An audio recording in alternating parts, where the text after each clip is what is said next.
officials from the executive, the minister and the support ministers of finance are in the house. The leader of government business, the Prime Minister, is in the house. Her Excellency, the Vice President, is in the house. The Deputy Speaker has just come in, and shortly we shall only be expecting the Right Honorable Speaker and thereafter His Excellency the President. And as soon as His Excellency the President comes in, allow me to guide you on the order of events for the day.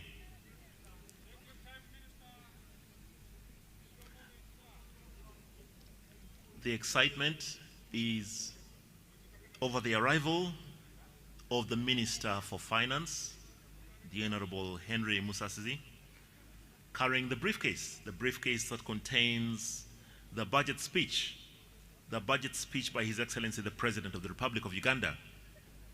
And the Minister's duty today will be a delegated duty from His Excellency the President, and that is on the reading of the budget speech.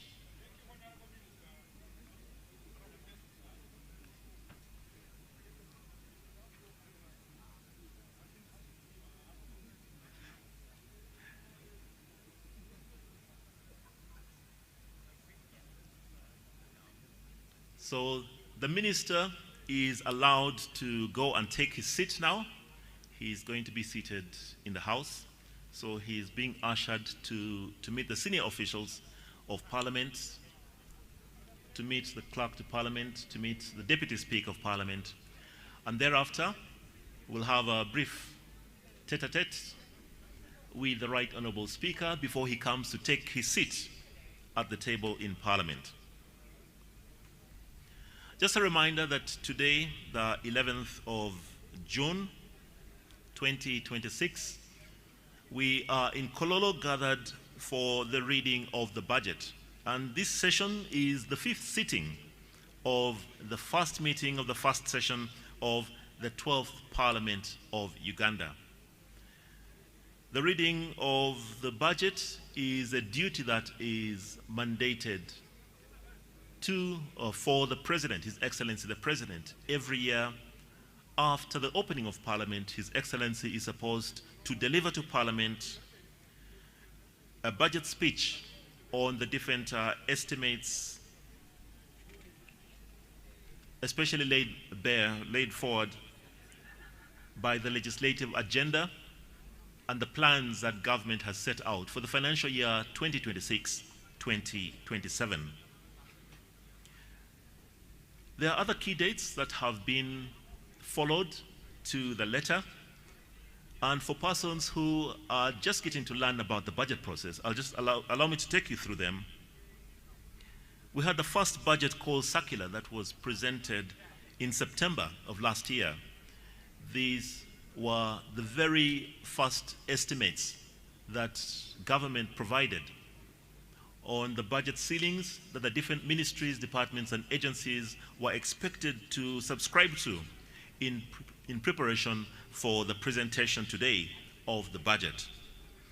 The statutory dates include the submission of the National Budget Framework Paper, or the BFP, that was presented on the 31st, or is supposed to be presented before the 31st of December every year. Another statutory date is the 1st of April, and that is the deadline for the minister to submit the annual budget estimates, including, of course, the ministerial policy statement, or the MPS, to Parliament. The 31st of May is ordinarily when the budget must be passed by Parliament. And these are some of the changes that took place and are enshrined in the Public Finance Management Act, CAP 171, that clearly states the dates by which several actions in preparation for the budget are supposed to be adhered to.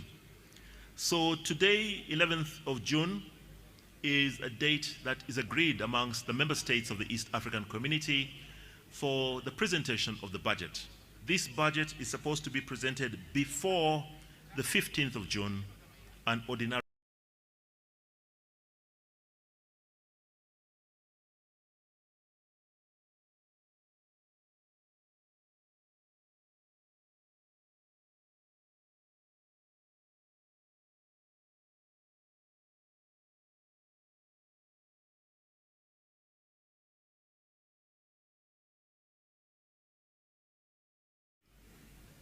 Thereafter, we look forward to the arrival of His Excellency, the President, and then we shall have the order paper, as had been stated earlier. We shall start, of course, with the anthems, the national anthem, followed by the East African anthem. We shall have the parliamentary prayers, then the proclamation that declares these grounds in Kololo as the precincts of Parliament, and then administration of oaths to ex-official members of Parliament. We have got persons that were appointed to be ministers from outside Parliament, and before they can sit in the House, before they can transact in the House, they have got to take their oaths. So we shall have the administration of oaths, followed by communication from the chair, an invitation to His Excellency the President to present his budget speech, and after the presentation of the budget speech, we shall have remarks by His Excellency the President before we have adjournment and anthems in reverse order.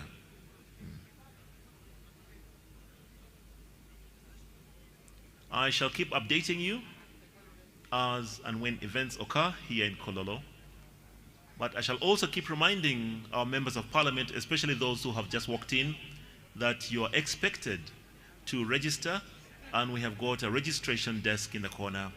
So we advise that while you can, before the Speaker comes in and before His Excellency the President comes in, you make some time to make sure that you are registered. Thank you very much. Let me invite the police or the prisons band to give us some light entertainment.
thank the police and the prisons band for keeping us entertained this afternoon.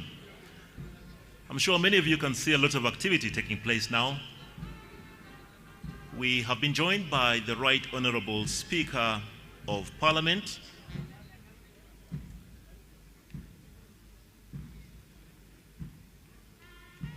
so the Right Honorable Oboth has been received by the Deputy Speaker of Parliament.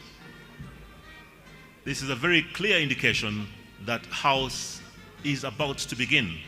We expect to start on time at 2 p.m.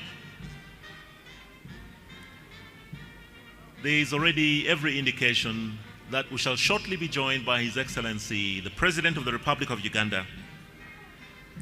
And as soon as His Excellency comes in, we shall have a flow of events as had been indicated earlier. His Excellency will be received by the receiving party just beside the street guard. The street guard is the guard of honor that is before you, on your left, on my right. So there is every indication that His Excellency will be joining us shortly. So we expect the receiving party to go and receive His Excellency, the President, as he comes in. Soon after he is received, we shall start our activities of the day with the anthems, the national anthem, followed by the East African anthem, then the traditional prayers of Parliament, then a proclamation by the Right Honorable Speaker of the Parliament of Uganda declaring Kololo Ceremonial grounds as the precincts of Parliament. Thereafter, we shall have administration of oaths to some ex-official members of Parliament. Now, the convoy of His Excellency the President is making its way into Kololo Ceremonial grounds even as we speak, and the receiving party is also forming just beside the street guard. The street guard is a guard of honor, and this one is mounted by officers and men of the Uganda Police Force. Now, His Excellency shall walk through the street guard to be received by the receiving party led by the Right Honorable Speaker, the Deputy Speaker, the Clerk to Parliament, senior officials, as well as the service chiefs. So the service chiefs have joined the receiving party and they are now ready to receive His Excellency the President.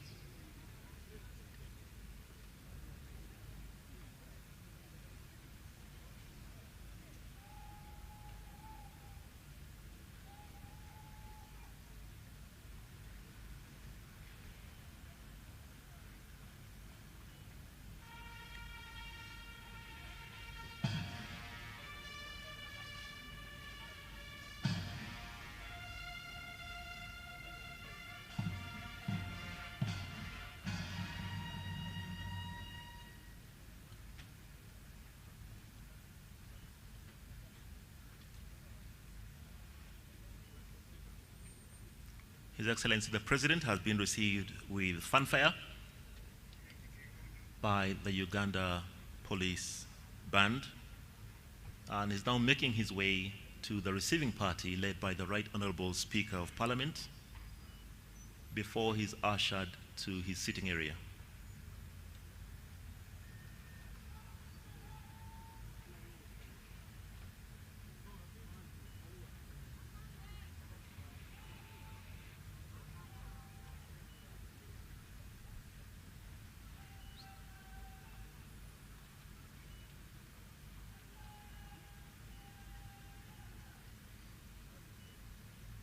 So His Excellency is waving a greeting to all of Parliament. Could we receive him warmly, please?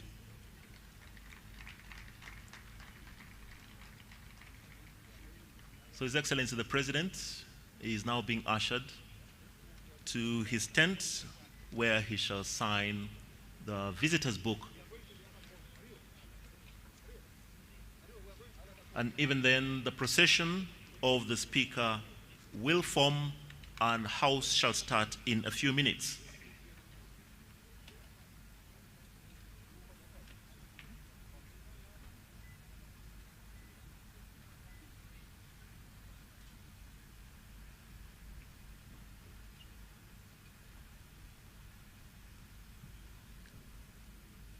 So for those of you who cannot see from where you are, His Excellency the President is signing the visitor's book. It's traditional that every time Parliament hosts a guest at the level of His Excellency the President, they will sign in the visitor's book. Now this is a very special day for the presentation of the budget, not only in Uganda, but across the East African states. And as soon as His Excellency has signed, then the procession of the Speaker will form and the House will start.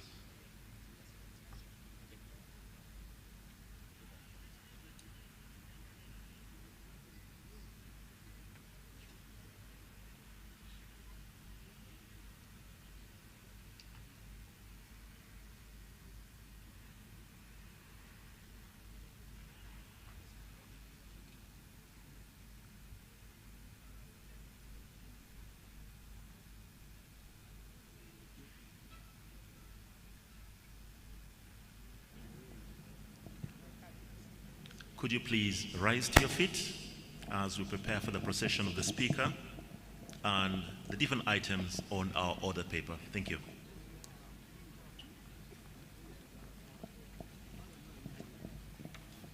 Honorable members, His Excellency the President and Mr. Speaker.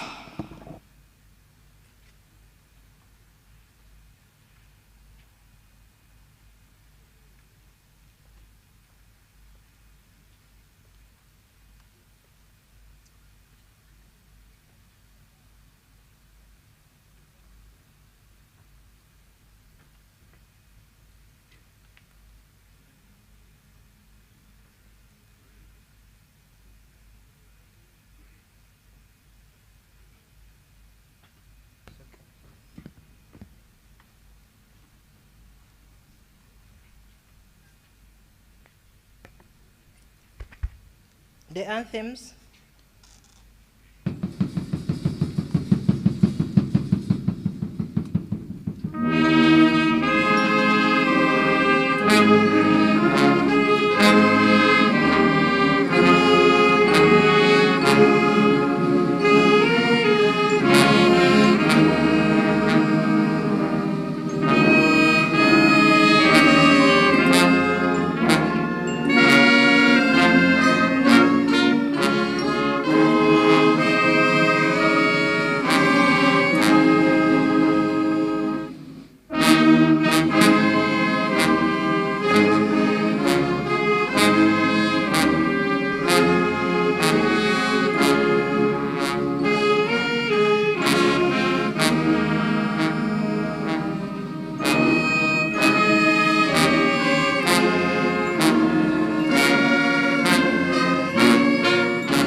God, who in your infinite wisdom and providential goodness has appointed the officers of leaders and parliament for the welfare of society and the just government of humanity.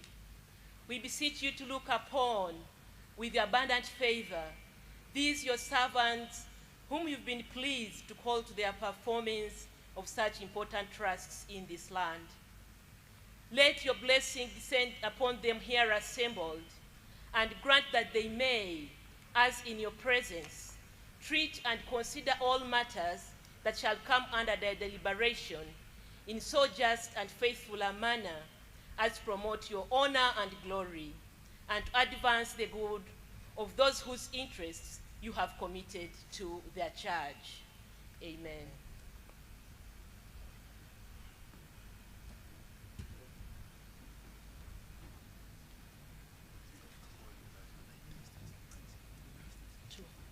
Proclamation.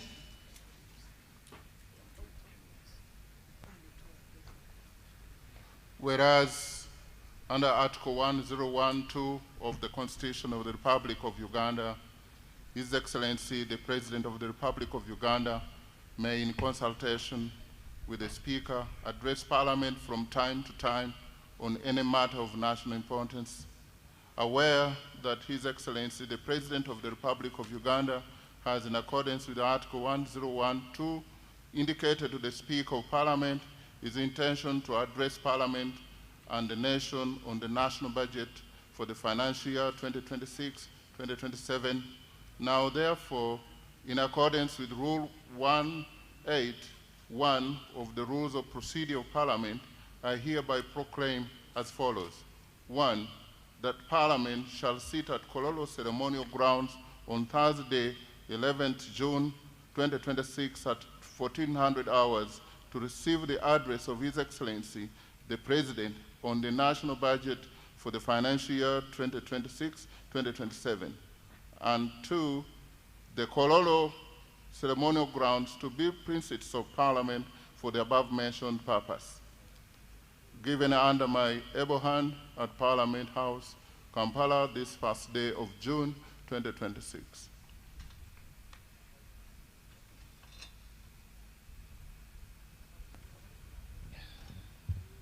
Administration of oaths.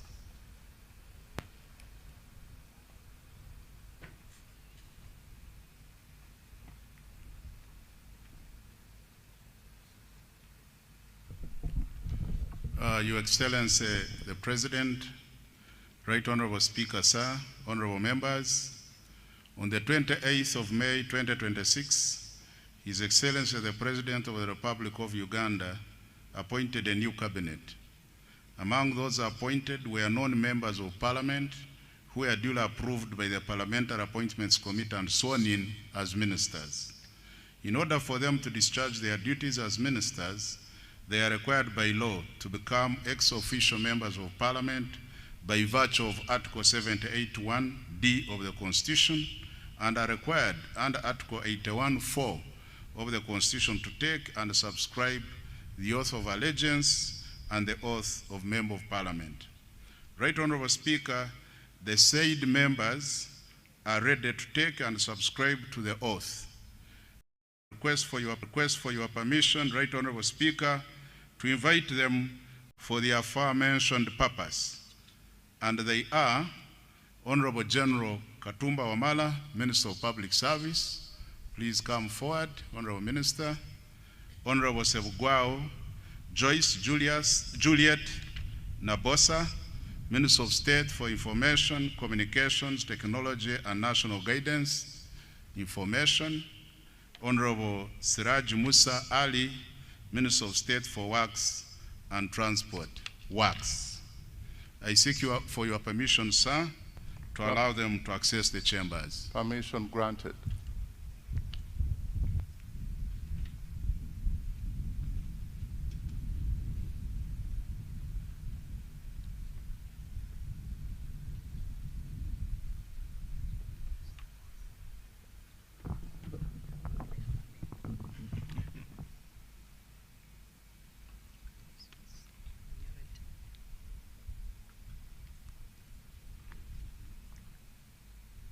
I, General Edward Katumba Wamala, swear in the name of the Almighty God that I will be faithful and bear true allegiance to the Republic of Uganda, and that I will preserve, protect, and defend the Constitution. So help me God. I, General Edward Katumba Wamala, swear in the name of the Almighty God that I will give faithful service to this Parliament and support and uphold the Constitution of the Republic of Uganda as by law established. So help me God. Congratulations, Honorable General.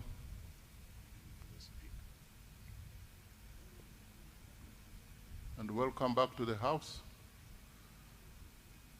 Thank you.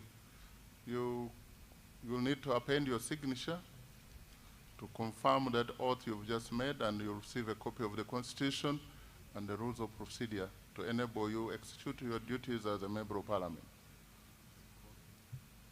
Kindly turn it.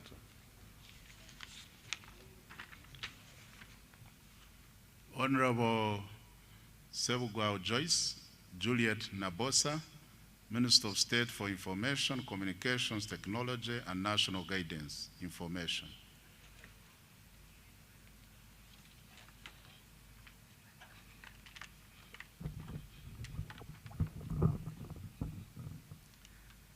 I, Joyce Juliet Nabosa Sebugwao, swear in the name of Almighty God that I will be faithful and bear true allegiance to the Republic of Uganda, and that I will preserve, protect, and defend the Constitution. So help me God.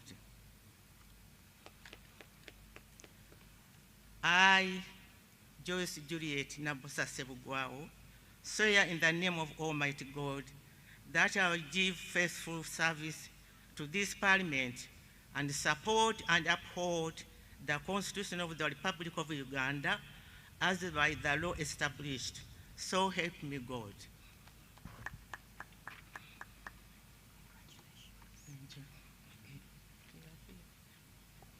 Congratulations, and honorable members, you can join me in receiving Honorable Wechitiwa, Minister. Congratulations, Mama, for catching the eye of the appointing authority. You will append your signature somewhere here to affirm, to attest to the oath you've just made, and they will give you a copy of the Constitution and the rules of procedure to enable you execute your mandate as a member of Parliament, with all rights except for voting.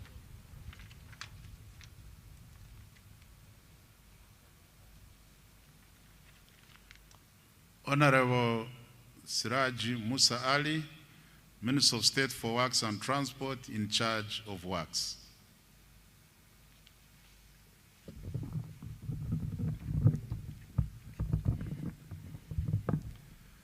I, Siraj Musa Ali, swear in the name of the Almighty God that I will be faithful and bear true allegiance to the Republic of Uganda, and that I will preserve, protect, and defend the Constitution. So help me God.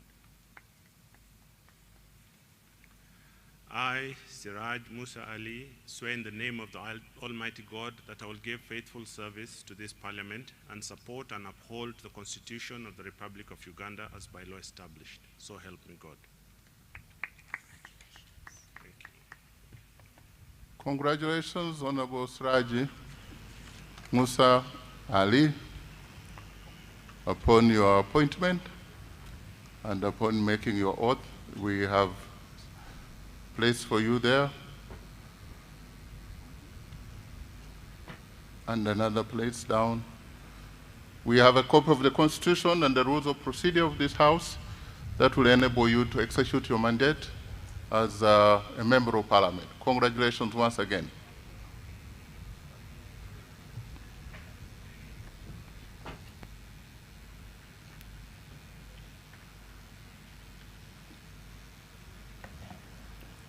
Item number 5, communication from the chair.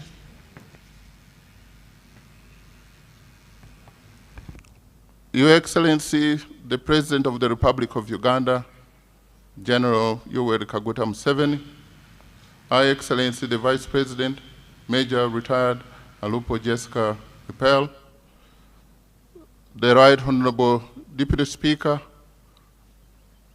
Honorable Thomas Tayeba, the Right Honorable Prime Minister and Leader of Government Business, Robin Nabanja, the Right Honorable Deputy Prime Ministers present, the Right Honorable Leader of Opposition in Parliament, Joel Senyonyi, Cabinet Ministers and Ministers of State, Honorable Members of Parliament of Uganda, the chairpersons and members of Constitutional Commission, the Head of Public Service and Secretary of Cabinet, Madame Lucy Nachobe Mbonye, the Auditor General, the Permanent Secretary present, if they are here, all the chiefs, service chiefs present, the Governor, Bank of Uganda, distinguished guests, ladies and gentlemen, I welcome you all to this 5th sitting of the first session of the 12th Parliament. Your Excellency, just 7 days ago, on Thursday, 4th June 2026, you delivered at this very venue a clear and a concise address on the state of the nation, in which you reiterated the need for results-oriented, accountable, and transformative leadership at all levels as a catalyst for national transformation. Your Excellency, as we pride in the honor of hosting you once again here today, I take the privilege of informing you that the members of this 12th Parliament not only heard, but also listened keenly and embraced your words of wisdom. The fight against corruption and non-performance is not the executive's fight alone. It is Parliament's fight as well. And together, in harmony, as a nation, we will win it. Honorable members, during today's sitting, His Excellency the President will deliver the budget speech for the financial year 2026-2027 in fulfillment of his constitutional obligation under Article 1151 of the Constitution of Uganda, which states that the President shall cause to be prepared and laid before Parliament in each financial year, but in any case not later than the 15th day before the commencement of the financial year, estimates of revenues and expenditures of government for the next financial year. Honorable members, today's budget speech crowns an elaborate consultative budget process which began in September 2025 with the issuance of the first budget call circular and the subsequent participation of various ministries, departments, and agencies, local governments, development partners, and civil societies, among others. Your Excellency, the relationship between the 12th Parliament and the other arms of government will be complementary and people-centered. The 12th Parliament will focus on public expenditure tracking and budget oversight through the various parliamentary committees to ensure that public funds are used for the purpose for which they are intended and in line with the approved work plans. I therefore implore whips to supply the list of their members to the various parliamentary committees pursuant to Rule 16.2d and Rule 163 and 164 of the Rules of Procedure of Parliament. This will pave way for the timely operationalization of our committees. Your Excellency and honorable members, the 12th Parliament will empower its committees to effectively support government programs through efficient and effective monitoring, or especially through the high-impact projects under the National Development Plan 4. These core flagship projects are strategic catalysts for our tenfold growth strategy.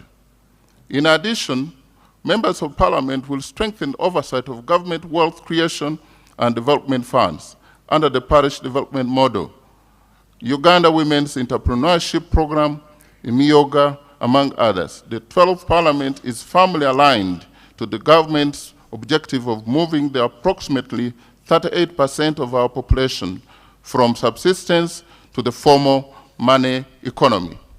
Your Excellency and honorable members, the legislature looks forward to a productive financial year 2026-2027 in line with our national development aspiration. I thank you for your kind attention.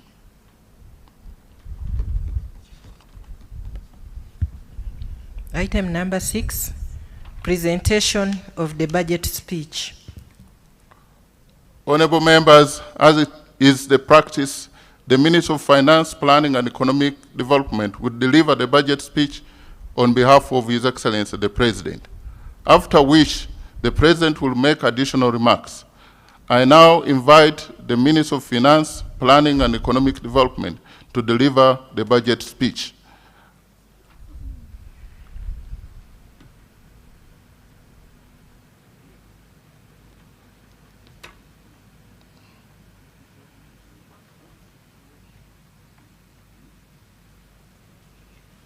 Thank you, Right Honorable Speaker, for the opportunity granted.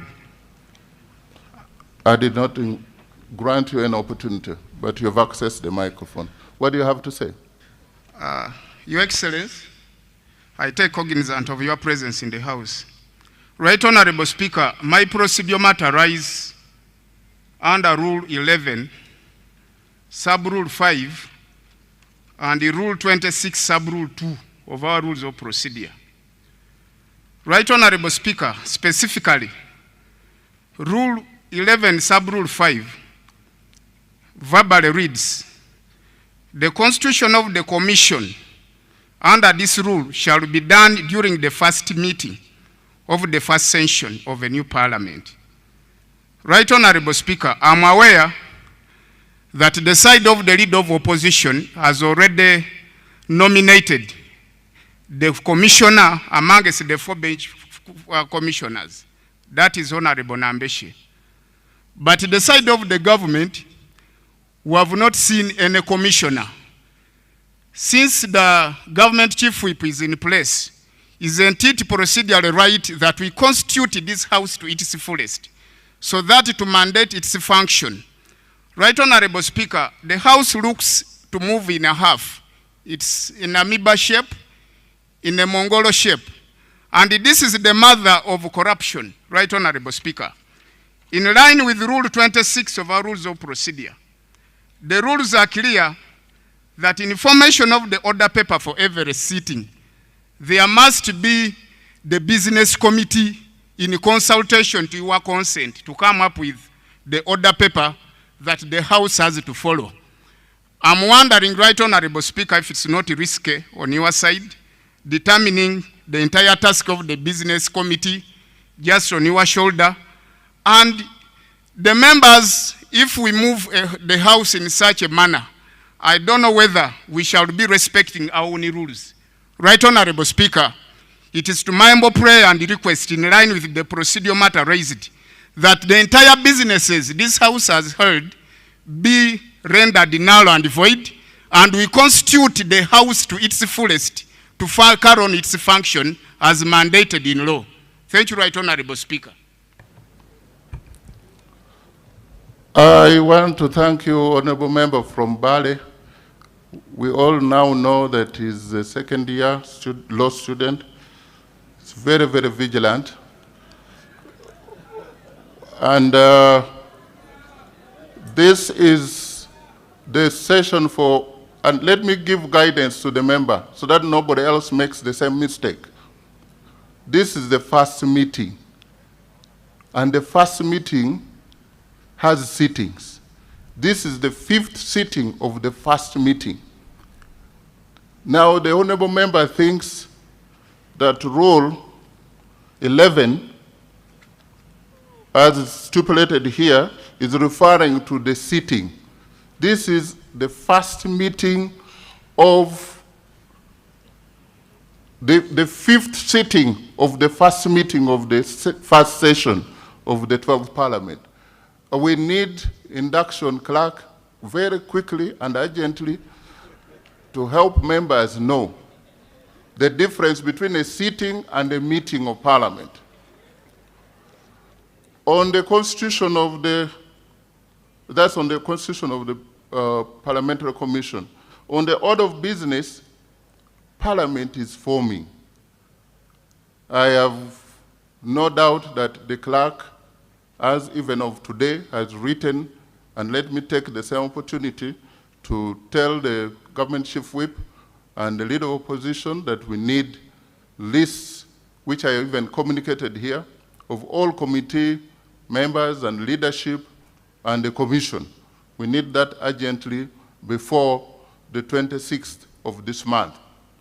There is nothing null and void except the statement made in a wrong way. Next item.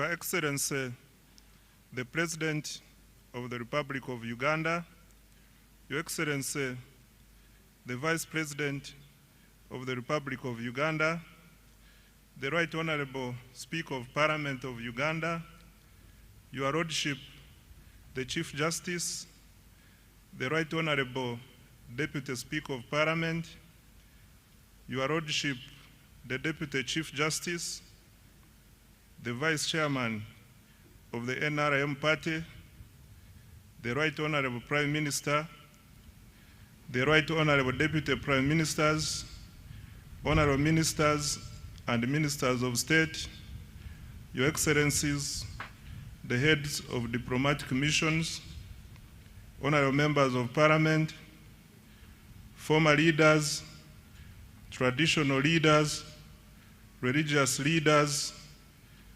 distinguished guests, ladies and gentlemen. Mr. Speaker, sir, in accordance with Article 155 of the Constitution of the Republic of Uganda and the Public Finance Management Act, Cap 171, and on behalf of His Excellency the President, I present to Parliament and the people of Uganda the national budget for financial year 2026-2027 as approved by this Parliament. In this speech, I will, number one, present the recent performance of the economy and the outlook for the year ahead. Two, account to the people of Uganda on commitments made in financial year 2025-2026 that is coming to an end in a few days. Three, highlight government priorities for financial year 2026-2027. And four, outline the strategy for financing the budget. Right Honorable Speaker, allow me to begin by congratulating His Excellency the President and the National Resistance Movement upon the resounding victory in the recently concluded general elections. In addition, I congratulate His Excellency the President upon assuming chairmanship of the East African Community. This is in recognition of his exemplary leadership and passion for advancing regional integration and Pan-Africanism. I also congratulate Her Excellency the Vice President, Right Honorable Speaker, Right Honorable Deputy Speaker, Right Honorable Prime Minister, colleagues, honorable ministers, honorable members of parliament, and all other leaders elected to serve our country during this important phase of Uganda's development.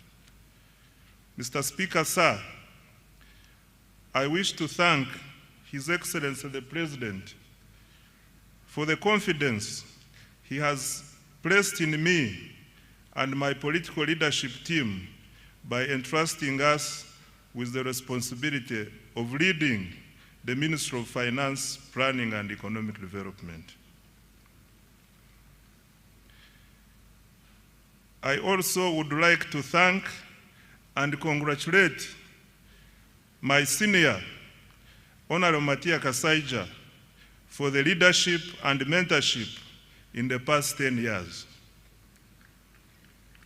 Your Excellency, we accept this responsibility with humility, determination, and a clear understanding of the task before us. That task is to accelerate wealth creation, eliminate poverty, create productive jobs, and transform Uganda into a $500 billion economy in the shortest possible time.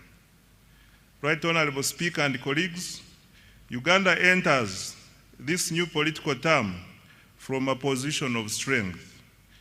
Unlike many previous election cycles that were characterized by high inflation, exchange rate instability, and macroeconomic uncertainty, our economy remains stable and resilient and is growing rapidly. Mr. Speaker, sir, this achievement is not accidental. It is a result of deliberate and consistent policy choices under the leadership of His Excellency the President and the NRM government. For more than 3 decades, government has prioritized peace and security, macroeconomic stability, infrastructure development, human capital development, wealth creation, and regional integration. As a result, Uganda has built one of the strongest foundations of socio-economic transformation on the African continent. Uganda has, number 1, sustained long-term economic growth above 5% despite repeated global shocks. 2, surpassed the lower middle income threshold of United States dollars 1,136 with gross national income per capita reaching United States dollars 1,389. 3, we have recorded one of the strongest external sector performances in recent history, nearly doubling exports over the last 5 years. 4, we have expanded access to health, education, and social services. 5, we have built critical infrastructure that supports investment and competitiveness. And 6, we have established a solid foundation for industrialization and private sector-led growth. Mr. Speaker, sir, the challenge before us is no longer simply growing the economy. The challenge is ensuring that growth translates into jobs, household incomes, enterprise development, and prosperity for every Ugandan. That is the essence of full monetization, as His Excellency the President has consistently emphasized. That is the focus of the tenfold growth strategy, and it is the central objective of this budget. Mr. Speaker, sir, financial year 2026-2027 marks the commencement of the implementation of the NRM manifesto. It is also the second year of implementing the 4th National Development Plan, the first plan specifically designed to deliver the tenfold growth strategy.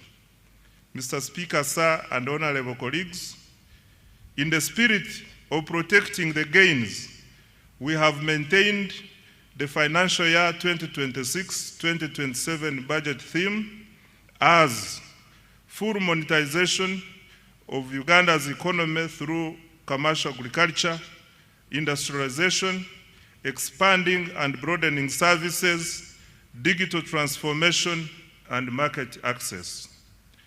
This theme is aligned with the East African Community Budget theme of deepening regional integration and economic resilience through improved regional security, domestic revenue mobilization, and digital transformation for inclusive growth. I now come to the recent economic performance and outlook. Mr. Speaker, sir, despite geopolitical tensions, global trade disruptions, and continued uncertainty in the world economy, Uganda's economic outlook remains strong and positive. The economy is stable, growth is accelerating, inflation is low, the exchange rate is stable, exports are rising, investment is increasing, and confidence in Uganda's future remains strong. Mr. Speaker, sir, Uganda's economy continues to demonstrate remarkable resilience and dynamism. Economic growth for financial year 2025-2026 is estimated at 6.4%, up from 6.3% in financial year 2024-2025. The size of the economy is projected to increase to approximately United States dollars 69.3 billion, equivalent to Uganda shillings 250.4 trillion by the end of June 2026. In purchasing power parity terms, Uganda's GDP is estimated to be United States dollars 197.1 billion. GDP per capita is projected to increase to United States dollars 1,420, equivalent to approximately Uganda shillings 5.1 million per person. Mr. Speaker, sir, with the commercial oil production commencing later this calendar year, growth is projected to accelerate to 10.2% in financial year 2026-2027. This will mark Uganda's first return to double-digit growth since the reforms of the 1990s. Most importantly, a larger economy will accelerate more jobs, raise household incomes, expand opportunities for businesses, and generate the resources required to invest in quality education, health care, infrastructure, security, and other public services that improve the lives of Ugandans. This performance confirms that our strategy of investing in security, infrastructure, wealth creation, and the productive sectors is delivering results. I thank His Excellency the President for his steadfast leadership, strategic guidance, and insistence on phased prioritization. Mr. Speaker, I wish to repeat this one. This performance confirms our strategy of investing in security, infrastructure, wealth creation, and the productive sectors is delivering results. I thank His Excellency the President for his steadfast leadership, strategic guidance, and insistence on phased prioritization. Colleagues, I invite you to give His Excellency the President a round of applause. I now come to inflation. Mr. Speaker, sir, inflation remains low and stable. Average inflation during financial year 2025-2026 is estimated at 3.8%, compared to 3.5% recorded the previous financial year. This stability has been supported by effective coordination between fiscal and monetary policy, stable food prices, and improved management of fuel supply. Low inflation protects household incomes, supports business planning, and strengthens investor confidence. Government remains committed to maintaining price stability as a cornerstone to sustained economic growth. Right Honorable Speaker, the strength of an economy is reflected not only in how much it produces, but also in the confidence it inspires among investors, visitors, citizens, and at home and abroad. I am pleased to report that confidence in Uganda's economy continues to grow.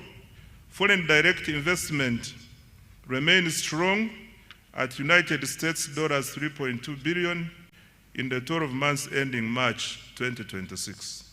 This reflects growing investor confidence in Uganda's economy.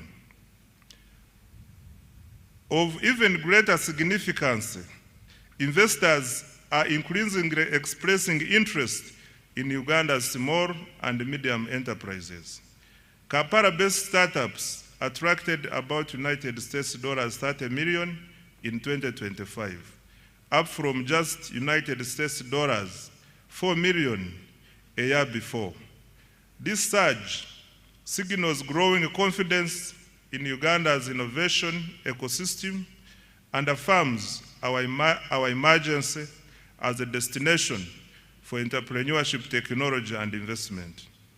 Mr. Speaker, remittances from Ugandans working abroad have significantly increased to US dollars 2.8 billion in the 12 months to March 2026 from US dollars 1.9 billion a year before. Remittances provide an important source of foreign exchange, investment, capital, and household income. Mr. Speaker, sir, tourism has fully recovered from the effects of the COVID-19 pandemic. Tourism receipts increased to United States dollars 1.86 billion in 2025, compared to United States dollars 1.4 billion in 2018-2019, before the COVID pandemic. This remarkable recovery from the lowest receipts of US dollars 562 million recorded in 2020 demonstrates growing international confidence in Uganda as a destination for business, investment, and leisure. Government remains committed to safeguarding and expanding this vital source of foreign exchange and jobs by increasing investment in tourism infrastructure, the sector, security, and our missions abroad to effectively advance economic and commercial diplomacy. Mr. Speaker, sir, the Uganda shilling remains one of Africa's best performing freely floating currencies. This stability reflects prudent macroeconomic management, a liberalized foreign exchange regime, and a strong foreign exchange inflows from exports, tourism, foreign direct investments, portfolio inflows, and remittances. As a result, Uganda's foreign exchange reserves are now at United States dollars 6 billion. In the 12 months to March 2026, up from United States dollars 3.6 billion a year before. Government's decision to directly import petroleum products through the Uganda National Oil Company, UNOC, has further strengthened supply stability and reduced speculative pressures in the foreign exchange market. We expect the exchange rate to remain broadly stable despite ongoing global uncertainties. On the external sector, Right Honorable Speaker, Uganda's export performance has been exceptional.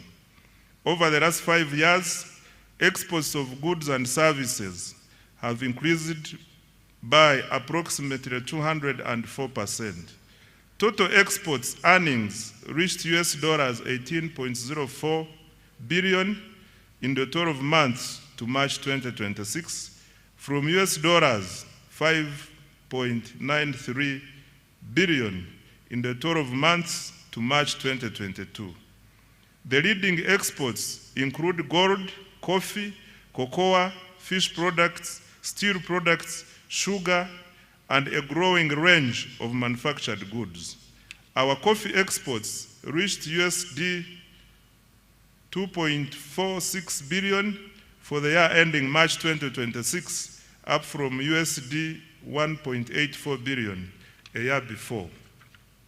Uganda's exports mainly go to the Middle East, which accounts for US dollars 6.3 billion. Africa accounts for US dollars 4.1 billion. Asia accounts for US dollars 2.0 billion. And the European Union accounts for 2.5 billion US dollars. And the rest of the world accounts for 3.1 billion. This success reflects the deliberate government policy focused on industrialization, value addition, export promotion, and market access. The exports are not merely a trade statistic. They are the engine of Uganda's transformation. They generate foreign exchange, they create jobs, they support enterprise growth, and they strengthen economic resilience. As a result of strong export performance, remittances, and investment inflows, Uganda recorded a balance of payment surplus of United States dollars 2.47 billion, 12 months to March 2026, the highest in 15 years. On employment creation, Right Honorable Speaker, the ultimate test of economic policy is whether it improves the livelihoods of our people through productive employment. Uganda's economy is gradually undergoing structural transformation. The services sector now accounts for 50.5% of total employment, up from 47% previously, while the share of employment to agriculture has declined from 40% to 37.1%. On the other hand, industry accounts for approximately 12.4% of total employment.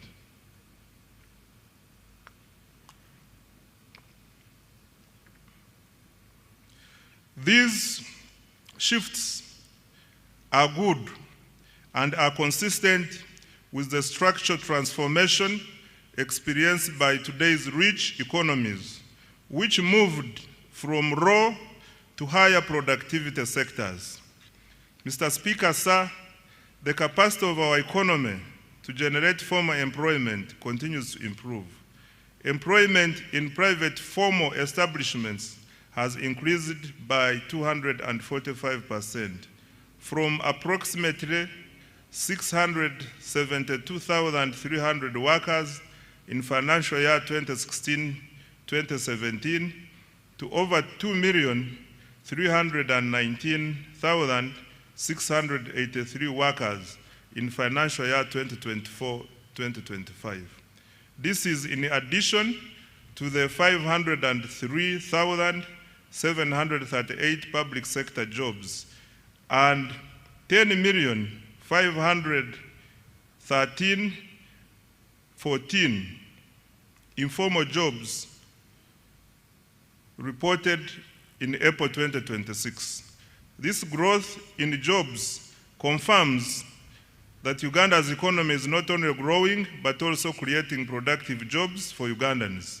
This is on account of deliberate government interventions to create jobs through industrialization and wealth creation. However, creating more productive jobs for our rapidly growing population remains an urgent economic priority. This is why government is investing in ATMs and enablers to create jobs at a scale, especially for young people.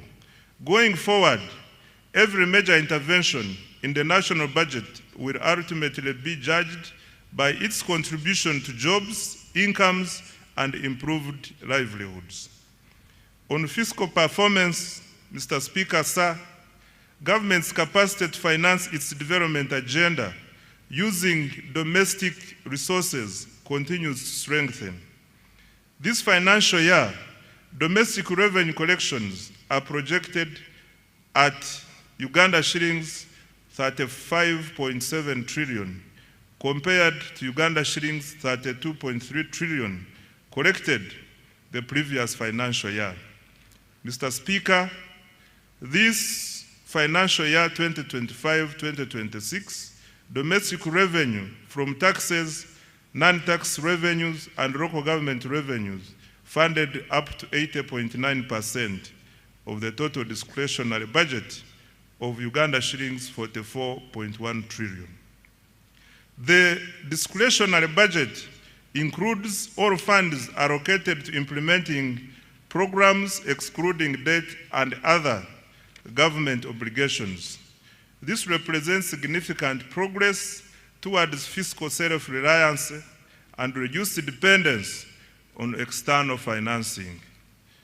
Mr. Speaker, sir, increasing domestic revenue is not merely a fiscal objective. It is a sovereignty objective. A country that finances its development from its own resources enjoys greater policy independence, resilience, and sustainability.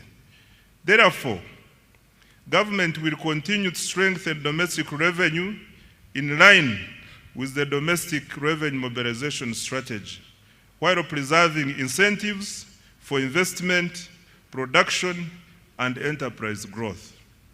In financial year 2026-2027, domestic revenue is projected to increase to Uganda shillings 45.6 trillion from Uganda shillings 35.7 trillion in financial year 2025-2026, equivalent to 15.9% of GDP.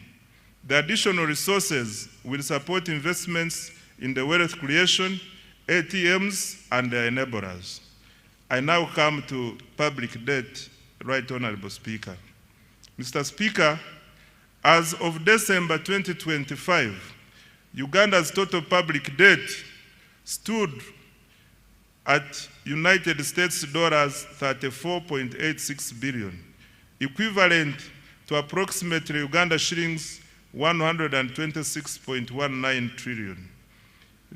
Of this, external debt amounted to US dollars 15.84 billion, while domestic debt was United States dollars 19.02 billion. This translates into a debt to GDP ratio of approximately 53.0%. Mr. Speaker, public debt should always be assessed alongside the assets it finances and the economic returns it generates. Over the past 10 years, Uganda's debt has financed strategic investments that are transforming the productive capacity of our economy. These investments include, number one, integrated transport infrastructure, which accounts for 31.1% of the debt. Number two, electricity infrastructure, which accounts for 19.3%. 3, water infrastructure, which accounts for 10.3%.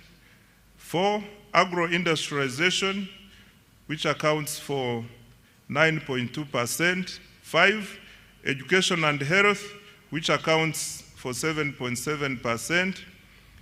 6, housing and urban development, which accounts for 6.3%.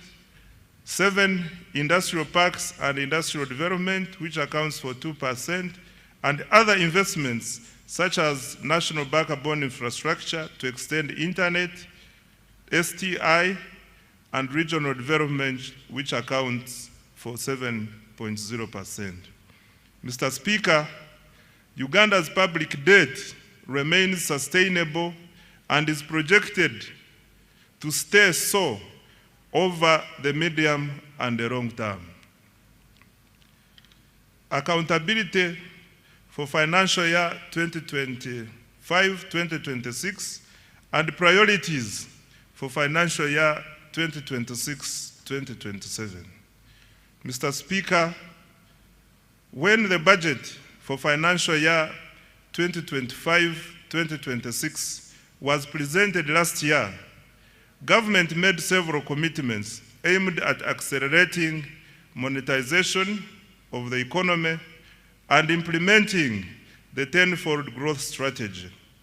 The budget focused on 3 broad areas, namely, number 1, wealth creation programs, 2, strategic investments in the ATMs, and 3, investment in the key enablers of growth. I am pleased to report that substantial progress has been made in all the 3 areas above. On wealth creation, Mr. Speaker, the foundation of Uganda's economic transformation is ensuring that every Ugandan participates in the money economy.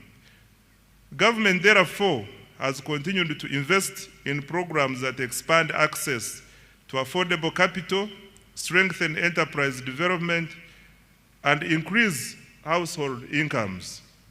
To date, government has invested close to Uganda shillings 11 trillion directly into wealth creation initiatives, targeting households in subsistence economy, farmers, youth, women, and businesses.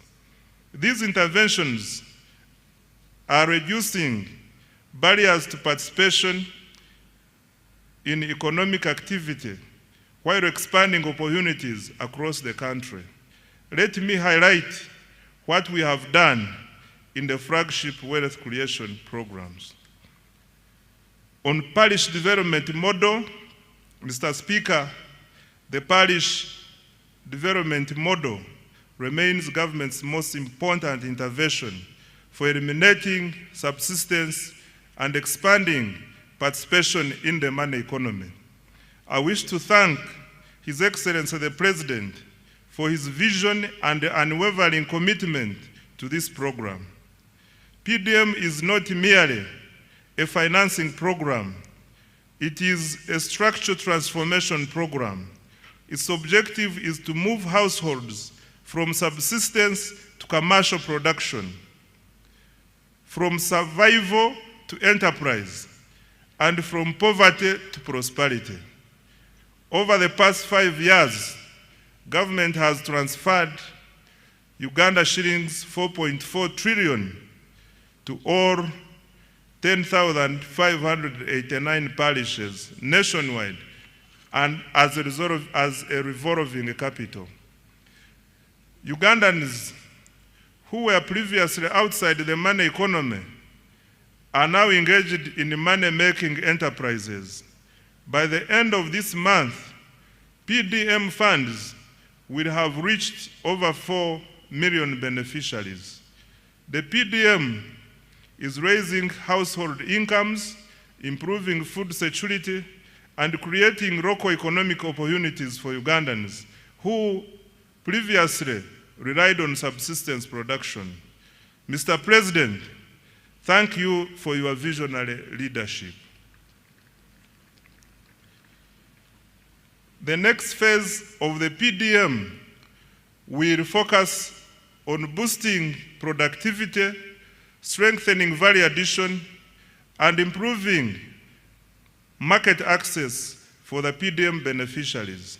My ministry will seek policy guidance to ensure that the underserved and densely populated parishes, particularly in urban areas, receive adequate funding.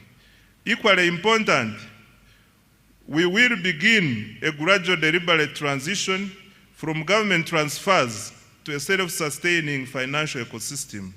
Ultimately, a PDM bank underpinned by strong repayment performance, governance, and value chain development. I now come to other wealth creation programs. Mr. Speaker, in addition to the PDM, government has continued supporting enterprise development through other wealth funds, namely, one, Emyoga.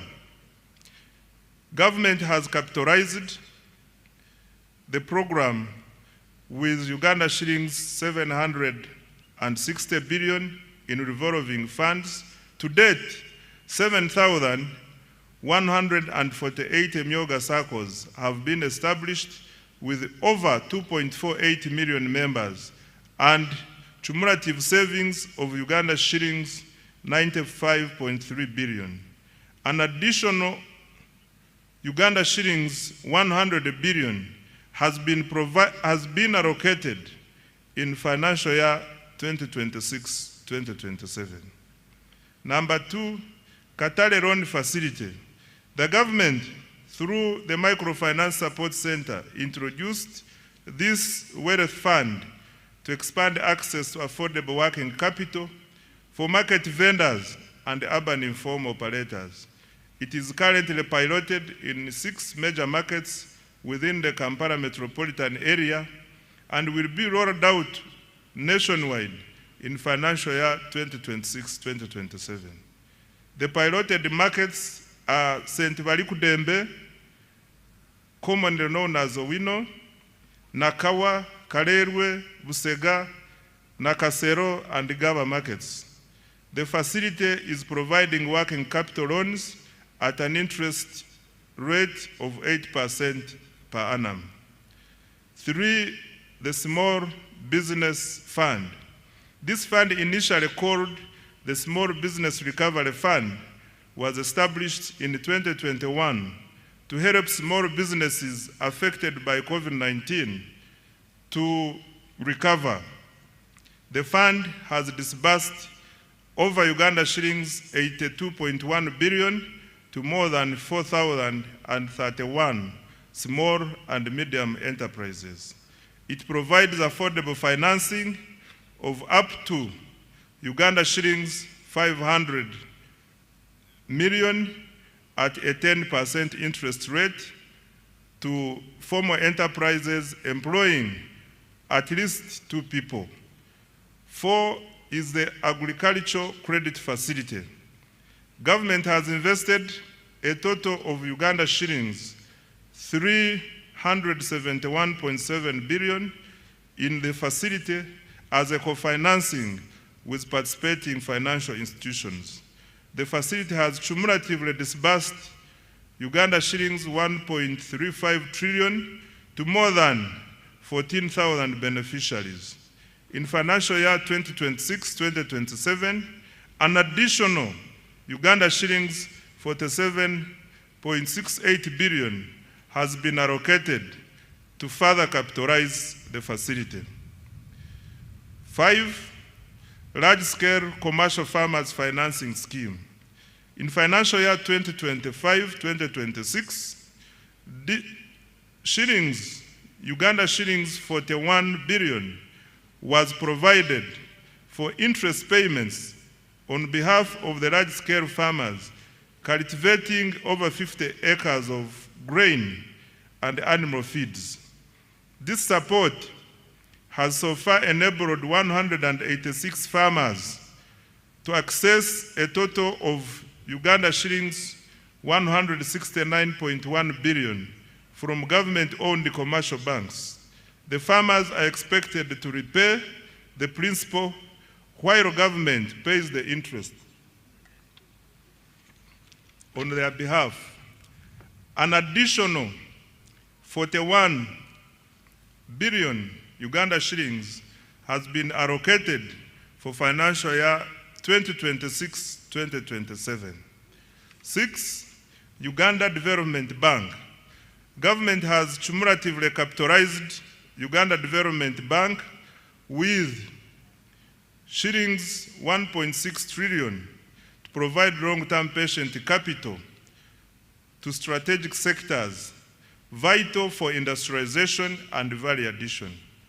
The bank has extended over Uganda shillings 2.45 trillion in financing to more than 600 businesses across agriculture, manufacturing, tourism, construction, and services.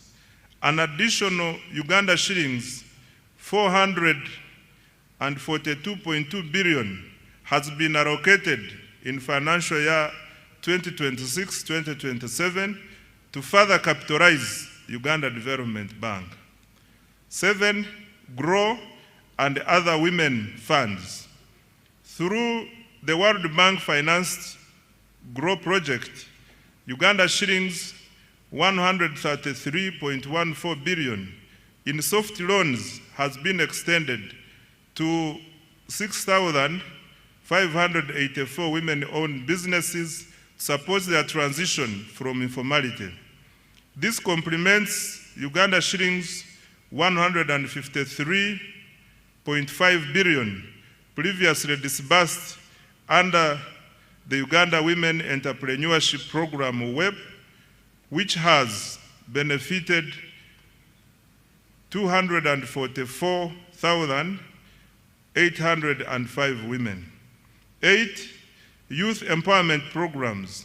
The Youth Livelihood Program has financed 24,859 projects, benefiting 275,034 youth at a cost of Uganda shillings 195.4 billion, while 57,849 youth have benefited from the Youth Venture Capital Fund.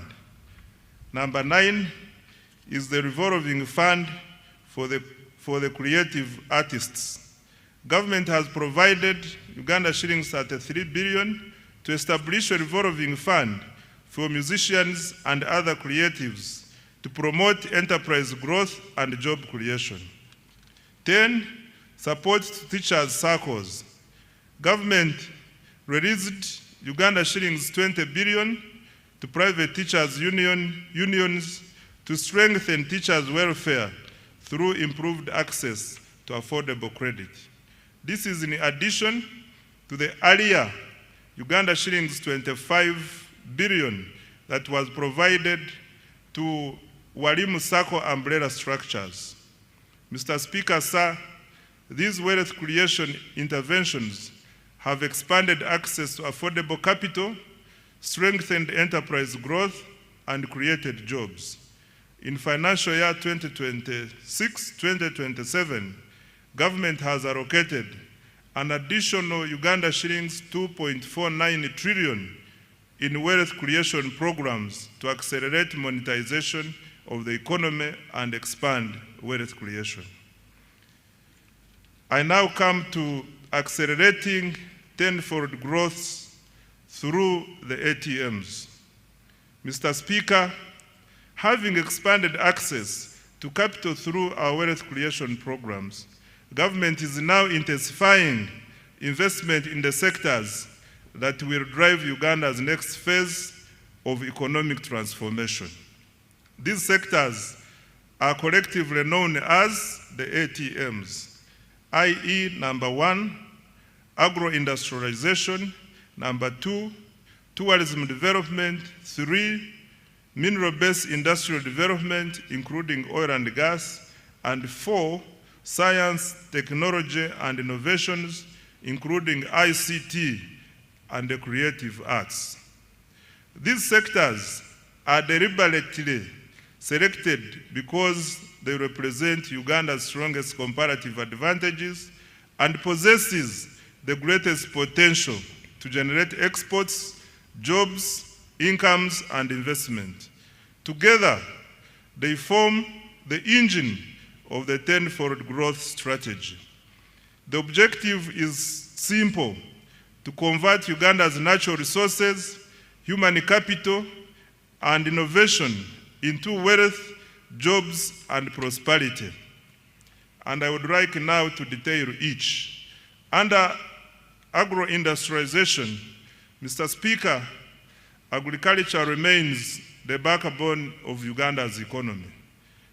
It employs millions of Ugandans, supplies raw materials to industry, produces exports, and sustains livelihoods across the country. However, Uganda's future prosperity will not come from producing more raw commodities alone. It will come from increasing productivity, expanding value addition, strengthening agro-processing, and improving market access. Government, therefore, continues to invest strategically across the entire agricultural value chain. Mr. Speaker, agricultural transformation begins with science. This year, government made significant advances in agricultural research and genetics. The anti-tick vaccine facility at the National Livestock Resources Research Institute in Nachesasa was completed and is now operational, producing about 36 million doses, serving 18 million livestock in the first year. The government also produced foot and mouth disease vaccines and continued to advance research on disease-resistant crops and livestock breeds. These investments will reduce production losses, raise productivity, and increase farmer incomes. On water for production and irrigation, Mr. Speaker, climate change continues to expose farmers to significant weather-related risks. Government is therefore accelerating investment in irrigation and water for production infrastructure to reduce dependency on rainfall. Progress was registered on several major irrigation projects, including Kabuyanda Dam in Isinjiro District, Atali in Burambuli District, Wadelai in Pakwach District, Achomai in Bukedea District, Namaisu in the Bududa District, Chembo Mbai in the Buko District, SIP irrigation scheme in the Burambuli District. Solar-powered irrigation schemes are also being rolled out across the country. These investments will support all year-round production, increase resilience, and improve agricultural productivity. On mechanization and animal health, Mr. Speaker, government continued developing regional agricultural mechanization centers and animal disease control centers to improve efficiency and productivity in the agricultural sector. Progress was registered in Chiruhura, Mbale, Chijandongo, Bunyangabo, Nakaseke, Katine, and several other districts. These facilities are improving access to modern agricultural equipment, veterinary services, and disease surveillance systems. On expanding commercial coffee production, Mr. Speaker, sir, coffee remains one of the Uganda's most important export commodities. Government has therefore expanded coffee cultivation into northern and eastern Uganda. During the year, 2 coffee mother gardens were established and over 1.4 million coffee seedlings distributed to 7,532 farmers in northern Uganda. This intervention will broaden participation in one of the Uganda's most profitable agricultural value chains. Financial year 2026-2027 priorities for agro-industrialization. Mr. Speaker, a total of Uganda shillings 2.26 trillion has been allocated to the agro-industrialization program in financial year 2026-2027. This is the highest allocation ever to this program. Priority interventions include: 1, agricultural research and innovation, including funding for anti-tick vaccine commercialization; 2, irrigation and water for production; 3, extension services, more extension workers and their facilitation to reach farmers; 4, provision of good quality agricultural input; 5, post-harvest handling and storage; 6, agro-processing and value addition; 7, quality assurance and certification; and 8, expanding market access. The objective is to move Uganda from exporting raw commodities to value addition agricultural products. On tourism development, Mr. Speaker, sir, tourism is one of Uganda's most powerful export industries. It generates foreign exchange, it creates jobs, it supports thousands of enterprises, and showcases Uganda to the world. The following achievements have been registered this financial year. Uganda's global tourism visibility is at an all-time high, driven by the aggressive destination marketing under the Explore Uganda, the Pearl of Africa brand, the country's growing international profile, and industry endorsements are evident in its recent global presence and awards. In the North America market, Uganda won the Best in Show Africa at the 2026 New York Travel and Adventure Show, bolstered by endorsements from the renowned travel journalists. In the Asian market, the country won the Best Exquisite Destination Award at the Outbound Travel Mart in Mumbai and gained strong visibility at the South Asia's leading travel and tourism exhibition in New Delhi.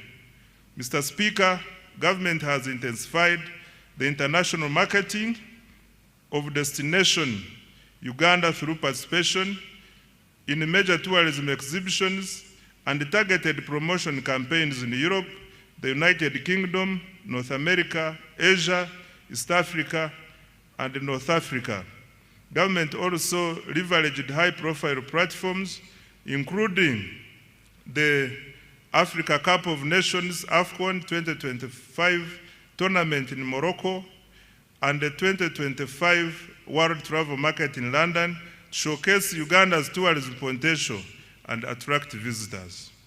In addition, Uganda successfully secured a bid to host 2 international conferences, further strengthening its position as a preferred destination for meetings, incentives, conferences, and exhibitions. Uganda also launched the economic and commercial diplomacy strategy as a key instrument for advancing Uganda's economic transformation. Under this strategy, Uganda missions abroad have been assigned clear performance targets focusing on 4 measurable economic outcomes, mainly tourism marketing, trade promotion, investment attraction, and diaspora mobilization. The economic and commercial diplomacy strategy is contributing to improved economic performance with increased international tourist arrivals and receipts foreign direct investment inflows, and merchandise export earnings. Government will continue to leverage its missions abroad to market Uganda as a preferred tourism, conference, and investment destination, expand market access for Ugandan products, attract strategic investors, and mobilize the diaspora to support national development. On tourism infrastructure, Mr. Speaker, government continued to invest in tourism infrastructure and attractions. Progress was made in the development of museums and cultural heritage sites in Moroto and Dokoro. Investments are also underway in the Gwenzori Central Circuit Trail, Chitagata Hot Springs, and visitor facilities at the source of the Nile in Jinja, including an observatory deck and a modern restaurant. Government also established a new wildlife education center in Mbale. These investments are enhancing visitor experiences and strengthening Uganda's competitiveness as a tourism destination. In financial year 2026-2027, the priorities under tourism are the following. Mr. Speaker, the government has allocated Uganda shillings 567.32 billion to continue developing the tourism sector next financial year. The priority interventions will include: 1, branding and marketing of Uganda as a tourism and investment destination; 2, tourism infrastructure development; 3, construction of highway sanitation facilities and tourism site refreshment centers; 4, improving and enforcing hospitality standards and training; 5, conservation and wildlife protection to increase wildlife population across the national parks; 6, health tourism; and 7, economic and commercial diplomacy. I now come to mineral-based industrial development. Mr. Speaker, sir, Uganda is richly endowed with minerals. However, sustainable transformation will come not from extracting minerals, but from processing and adding value to them. Government strategy is therefore to transform mineral wealth into industrial wealth, and the following steps have been taken in that direction. 1, government intensified mineral exploration and quantification. Geochemical surveys for gold were undertaken in Kasanda, Chiboga, and Mubende districts. Exploration confirmed an estimated 300 million tons of iron ore in Kabale, Rubanda, Ruchiga, Chisoro, Kanungu, Chiruhura, and Hoima districts. Surveys of copper prospects were conducted at the Bukusu carbonatite complex, which also has the potential for rare earth elements, as well as at the Boma and the Gwensakara sites. Evaluation of uranium, manganese, lithium, and nickel deposits is also ongoing across the country. Number 2, to add value to Uganda's limestone, a new clinker factory was commissioned in Moroto district to produce inputs for cement production. The factory operates a 6,000 ton per day clinker production line with annual production capacity of 2 million tons of clinker and 3 million tons of cement. The project is expected to save the country up to $260 million annually in clinker imports and create up to 4,000 jobs. Number 3, government continued to make substantial progress towards fast oil. Construction of the East African crude oil pipeline and the central processing facilities is at advanced stage and nearing completion. The Tilenga and Kingfisher upstream development projects also registered significant progress despite logistical challenges arising from the ongoing conflict in the Middle East. During the year, 51 additional wells were drilled, bringing the cumulative number to 199 wells, exceeding the 189 wells required for first oil production later this year. 4, government completed the first phase of Kabalega International Airport, providing critical logistics, infrastructure to support oil and gas development, tourism, trade and investment in the Albertine region. Number 5, through the Uganda National Oil Company, government continued the bulk procurement of petroleum products. This has strengthened fuel security and ensured uninterrupted supply despite disruptions in global energy markets. Consequently, Uganda experienced minimal fuel price volatility compared to several countries in the region. 6, in addition, government through UNOC acquired a 20.15% stake in the Kenya Pipeline Company. This is a strategic investment to strengthen Uganda's energy security and enhance the reliability of fuel supply.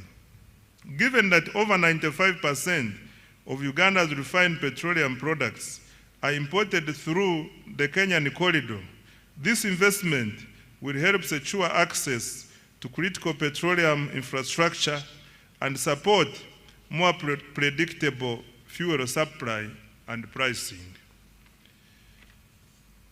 Financial year 2026-2027 priorities for minerals and oil and gas. Mr. Speaker, sir, Uganda shillings 473.51 billion has been allocated for mineral-based industrial development, mining, and oil and gas. And the priority areas include, number 1, continued mineral exploration, quantification, and certification. Number 2, continued capitalization of the National Mining Company. 3, establishment of the mineral market and buying centers. 4, operationalization of ECOP. And 5, development of the oil refinery. I now come to science, technology, and innovations. Right Honorable Speaker, no country has achieved rapid economic transformation without innovation. Science, technology, and innovation, including ICT and the creative arts, are critical drivers of productivity, industrialization, and competitiveness. They provide the tools to modernize production, create high-value jobs, and expand Uganda's participation in the global knowledge economy. For Uganda to achieve a tenfold expansion of the economy, STI is going to be at the center of our development strategy. Mr. Speaker, commissioning the Chira vehicle plant in Jinja marked a major milestone in Uganda's industrialization journey and demonstrates the country's growing technological capabilities. The plant has the capacity to produce up to 2,500 buses annually. Despite being in its early stages of operation, Chira Motors has already made bus sales worth Uganda shillings 21.6 billion and received orders for 450 buses from Uganda and the region. The quality and reliability of its products were further demonstrated through the successful PAR to Cape electric expedition, during which the Kayora electric bus traversed more than 13,000 kilometers across Africa. Mr. Speaker, to date, more than 25,000 electric vehicles, including buses, motorcycles, and bicycles, have been produced locally with up to 40% local content.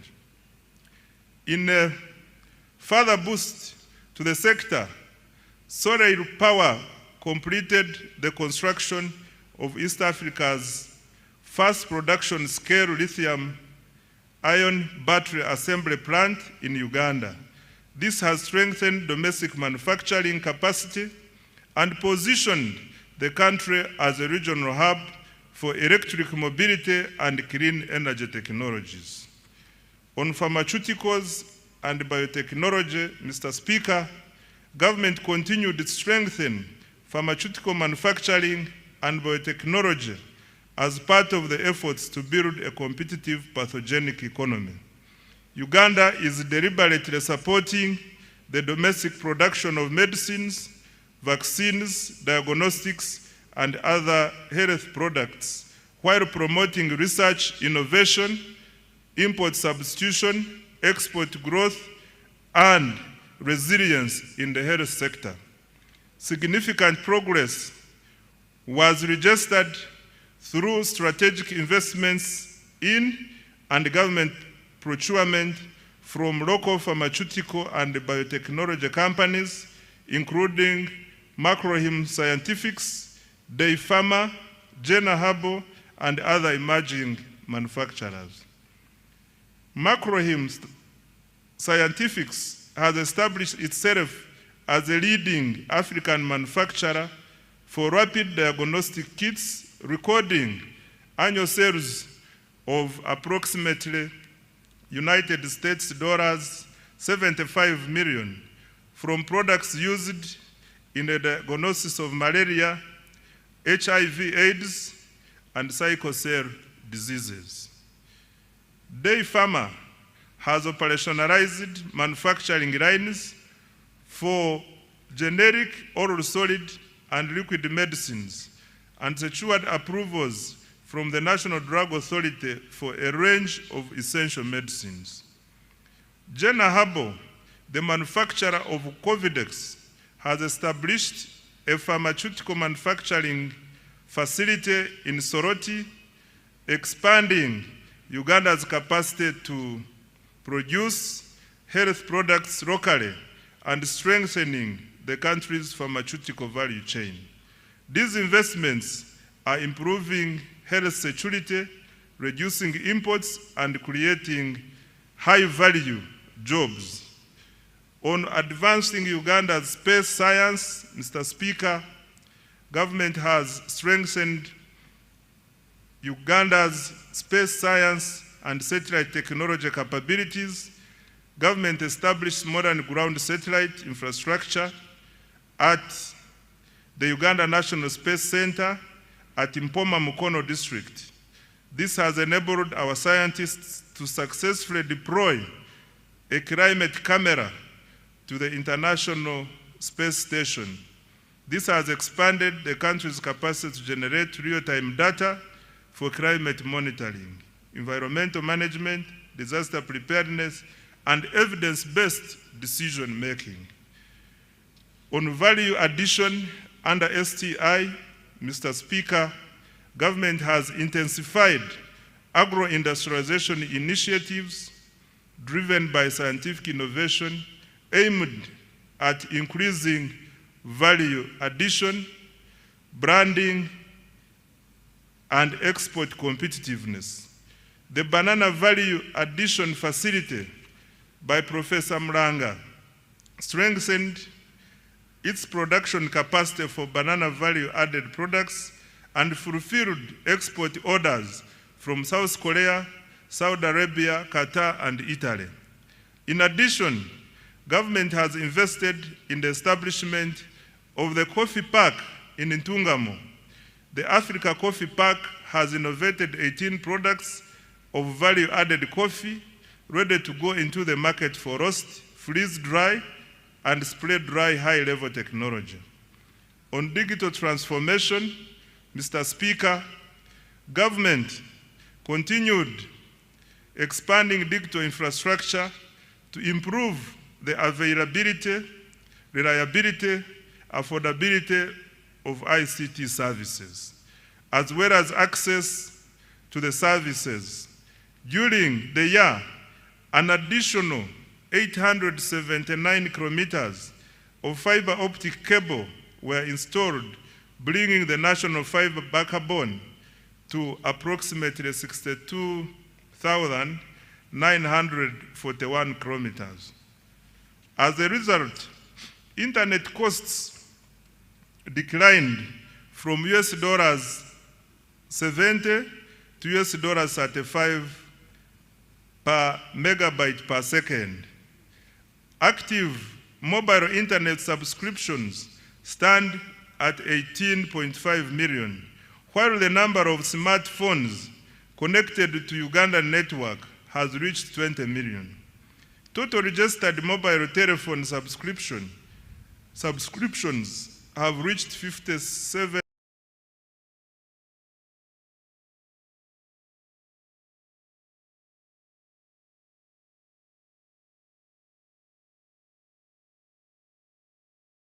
1.3 million, placing Uganda among the most connected markets in the region.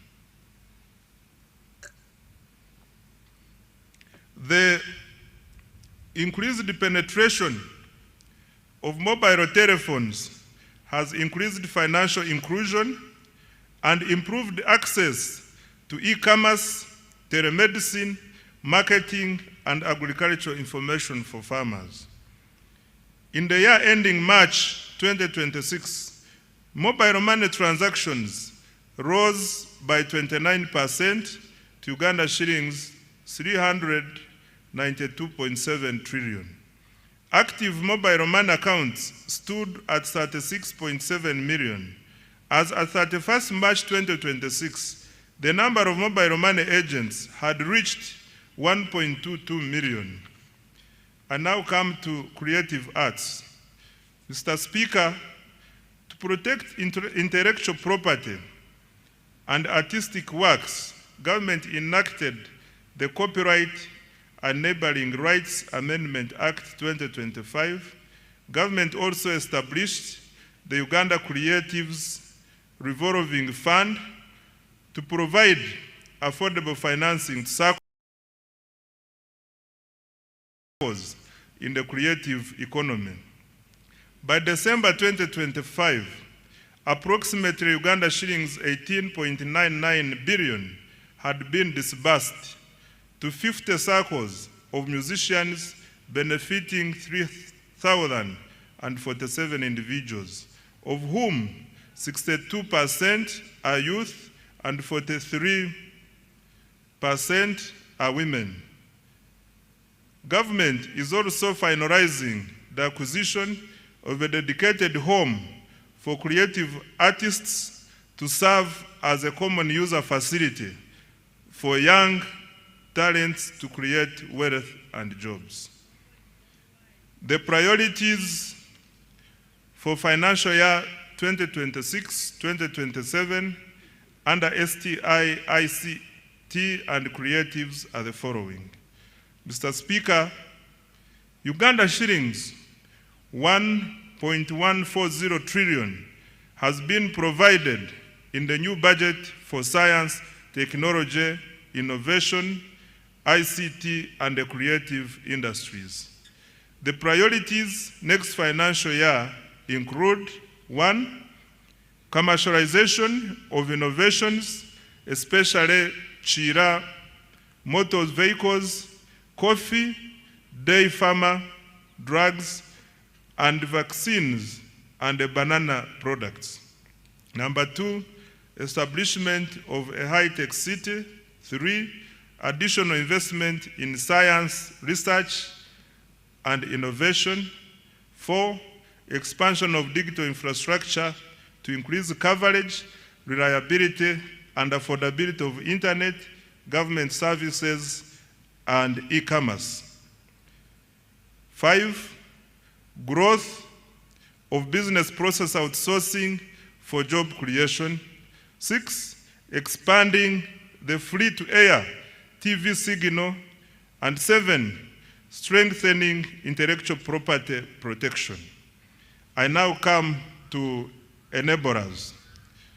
Mr. Speaker, government also continued to invest in the key enablers of socio-economic transformation in line with the NDP 4 and the 10-fold growth strategy.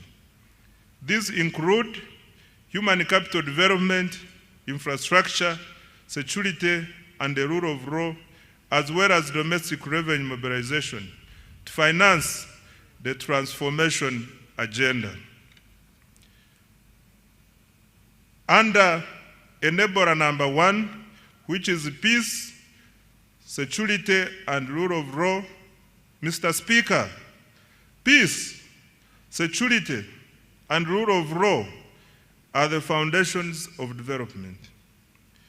Without peace, you cannot create prosperity. Without security and the rule of law, there is no investment. Without stability, there is no growth. Mr. Speaker, I wish to repeat this. Without peace, you cannot create prosperity. Without security and rule of law, there is no investment. Without stability, there is no growth. Government has continued to invest in security, justice, and governance institutions. This financial year, the following milestones have been achieved.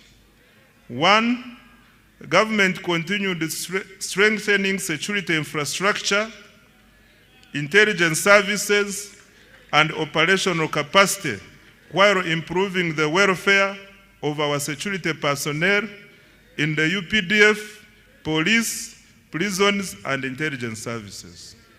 2, Uganda remains one of the region's most stable countries. Despite being an election year, reported crimes fell by 10.2% from 218,715 cases in 2024 to 196,405 in 2025, reducing the crime rate from 502 to 427 per 1,000 people. 3, Uganda continued to contribute to regional peace and security through African Union and UN peace support operations in Somalia, alongside military deployments in the Democratic Republic of Congo, South Sudan, and other places. Number 4, the 275-bed National Referral Military Hospital in Mbuya, Kampala, is now operational. It attends to an average of 150 patients per day for services including dialysis, dental care, physiotherapy, and ENT. Number 5, construction of the UPDF military headquarters in Mbuya is 70% complete. In addition, over 230 housing units and new administrative blocks for the Air Force and Marines are under construction to enhance personnel welfare and operational efficiency. Number 6, government provided over Uganda shillings 1.697 trillion to the relevant institutions to organize the recently concluded successful general elections. Number 7, mass enrollment and issuance of national identity cards progressed well. The total population identified with the National Identification Number NIN is 34.14 million, renewals 13.85 million, cards printed 14.67 million, and cards issued to the population 6.2 million. Beyond securing elections and supporting national security, the national ID has improved access to public services, broadened financial inclusion, and eased travel within the East African community. Number 8, cattle restocking has begun in Acholi, Lango, Teso, and Teso, targeting 16,000 households, each receiving 5 million to purchase 2 bulls and 3 heifers. To date, 2,000 households have been compensated. Financial year 2026-2027 priorities for security, governance, and rule of law are the following. Mr. Speaker, government has allocated Uganda shillings 10.21 trillion security, governance, and rule of law institutions for financial year 2026-2027, and the priority interventions include: 1, continued modernization, training, and welfare of the UPDF. 2, full equipping of the National Referral Military Hospital and completion of the UPDF headquarters. 3, strengthening of broader security, counter-terrorism, and regional peace support operations. 4, enhancing community policing, crime intelligence, forensics, and CCTV coverage. 5, cyber security and protection of critical national infrastructure. 6, improving immigration services, NIN/ID enrollment, and e-passport issuance. 7, fighting against corruption. 8, continued cattle restocking in the Acholi, Lango, Teso sub-regions. I now come to enabler number 2, which is infrastructure development. Mr. Speaker, sir, transport infrastructure is the bone marrow of the economy. It connects farmers to markets, workers to jobs, and industries to inputs, while linking exporters to regional and global markets. Electricity powers industrialization and drives economic transformation. In financial year 2025-2026, government achieved the following infrastructure development. Under roads and bridges, government continued with the construction of 24 major roads, totaling approximately 1,154 kilometers, and rehabilitated a further 949 kilometers of national roads.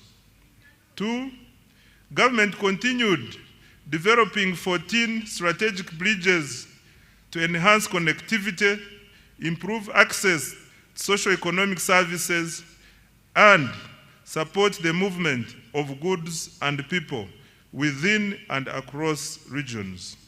3, government stepped up maintenance of national roads network. Over 7,400 kilometers of paved and 14,000 kilometers of unpaved roads were maintained through labor-based contracts, and a further 1,282 kilometers of paved and 3,146 kilometers of unpaved roads were looked after under routine mechanized maintenance. 4, government opened 124 kilometers, graded 175 kilometers, and graveled 64 kilometers of district and community access roads using the force account. 5, local governments maintained 2,700 kilometers of district and community access roads, upgraded and maintained 820 kilometers of city and municipal roads, and rehabilitated 120 kilometers of district roads. Under development of Greater Kampala Metropolitan Area infrastructure, Mr. Speaker, government has embarked on revamping road infrastructure in Greater Kampala Metropolitan Area. The target is to upgrade over 600 kilometers in the next 5 years and to maintain all major existing roads. To date, 297 kilometers of roads have been paved, several roads have been rehabilitated and maintained, and 8 major road junctions signaled to improve traffic flow and road safety. Mr. Speaker, Kampala made history as the first city in Africa to be inducted into the international network of 3 cities in the world. Government will continue building on this heritage and global recognition. In this regard, government has prioritized implementation of a cleanup exercise involving restoration of wetlands and green spaces, enforcing integrated physical planning, including pedestrian-friendly roads, enforcing trade order, and restrictions on all forms of pollution, especially noise. I now come to water transport. Mr. Speaker, government has constructed, maintained, and operated 15 ferries to connect island communities to markets and services. The Buyende Kagwara Kabiramaido ferry has commenced operations. 2 ferries on Lake Bunyonyi in Kabale are under construction and are expected to begin service by June 2027. Preliminary works for the Bukasa Inland Port are nearly complete, paving the way for commencement of the actual construction. On railway transport, Mr. Speaker, government has commenced construction of the 273-kilometer standard gauge railway from Maraba to Kampala. Upon completion, container transport costs from Mombasa to Kampala are projected to fall from about $3,500 to roughly $1,600, and transit time from 5 days to 1 day. Rehabilitation of the Tororo-Gulu meter gauge railway reached 66% completion, while the Kampala-Mukono section has been complete. On air transport, Mr. Speaker, with regard to air transport, physical works for Kabalega International Airport are complete. Government is now finalizing operational requirements to get the airport ready for first oil and AFCON 2027. Construction of Kidepo International Airport is underway to boost tourism in Karamoja. Phase 1 of Entebbe International Airport's rehabilitation and expansion is complete, with a new passenger terminal and expanded cargo facility. The passenger terminal capacity has risen from 2.0 million to 3.5 million travelers per year. 12 regional aerodromes have been maintained to support regional connectivity for tourism and trade. Government is strengthening Uganda Airlines as critical transport infrastructure to enhance international connectivity for tourism, trade, investment, and the diaspora. In order to enhance operational efficiency, expand and modernize the fleet, government is further capitalizing the airline by acquiring 8 additional new passenger aircrafts. The financial year 2026-2027 priorities for transport are the following. Mr. Speaker, Uganda shillings 8.79 trillion has been allocated next financial year for transport infrastructure development, and the priority areas will include, number 1, construction of the Maraba-Kampala standard gauge railway and completion of rehabilitation of the meter gauge railway. Number 2, construction, upgrade and maintenance of national, city, district, urban and community access roads. Number 3, construction and maintenance of strategic bridges. 4, development of water transport systems such as ferries and ports. 5, operationalization of Kabalega International Airport and continued upgrade of regional aerodromes. And 6, expansion of the Uganda Airlines. I now come to the energy development.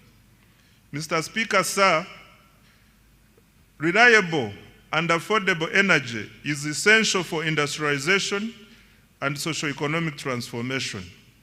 Government continues to invest heavily in electricity generation, transmission, and distribution infrastructure. In financial year 2025-2026, government achieved the following in energy development. 1, continued development of hydro, solar, and other energy projects, alongside preparatory work for future nuclear investments. Installed generation capacity now stands at 2,098 megawatts, and the government's medium to long-term target is 52,482 megawatts to support industrialization, urbanization, and economic growth. 2, continued expansion of energy transmission and distribution infrastructure. Completed and continued construction of multiple lines, including the Kole-Guru-Nebi-Arua line, 132 kV, the Kampala Metropolitan Transmission Line, 132 kV, including 2 associated mobile substations, Mirama, Kabale, 132 kV, Karuma Tororo, 400 kV, Tororo Resource, 400 kV, Mutundo Entebbe, 132 kV, and Lira Guru Agago, 132 kV. Good progress has also been made on substations serving industrial parks in Mbale, Kapeka, and the Kabalega Petrochemical Industrial Park. 3, the share of households in rural areas connected to grid electricity has nearly doubled in the 3 years, from 6.8% in financial year 2021-22 to 11.4% in financial year 2024-2025. 4, through Uganda Energy Credit Capitalization Company, government commenced construction of 4 small mini hydro power sites expected to generate 5 megawatts of electricity. These sites will be completed in March 2027 and will provide reliable power to very hard to reach and remote areas. Further, under the Electricity Access Scale-Up Project, 419,592 off-grid solar connections have been made countrywide. Financial year 2026-2027 priorities for the energy sector are the following. Mr. Speaker, government has allocated Uganda shillings 2.07 trillion to energy development, and the priority interventions include: 1, expansion of generation capacity by commencing the 380 megawatt Kiba hydroelectricity plant, a floating solar plant at Isimba, and 500 megawatts of utility scale solar in the Elgon and Acholi regions. 2, preparatory work for nuclear energy generation at Buyende. 3, expansion of transmission and associated substation infrastructure. 4, rural electrification.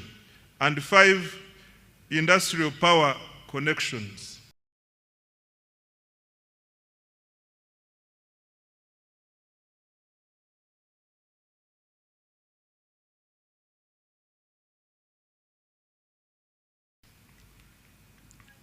I now educated, skilled.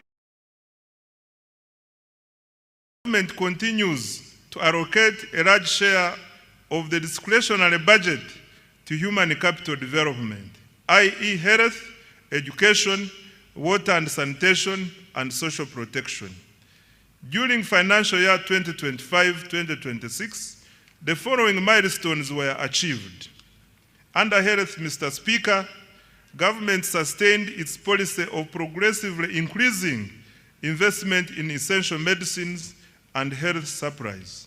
Accordingly, funding through the national medical stores was increased by Uganda shillings 145.33 billion to Uganda shillings 862.93 billion in financial year 2025-2026.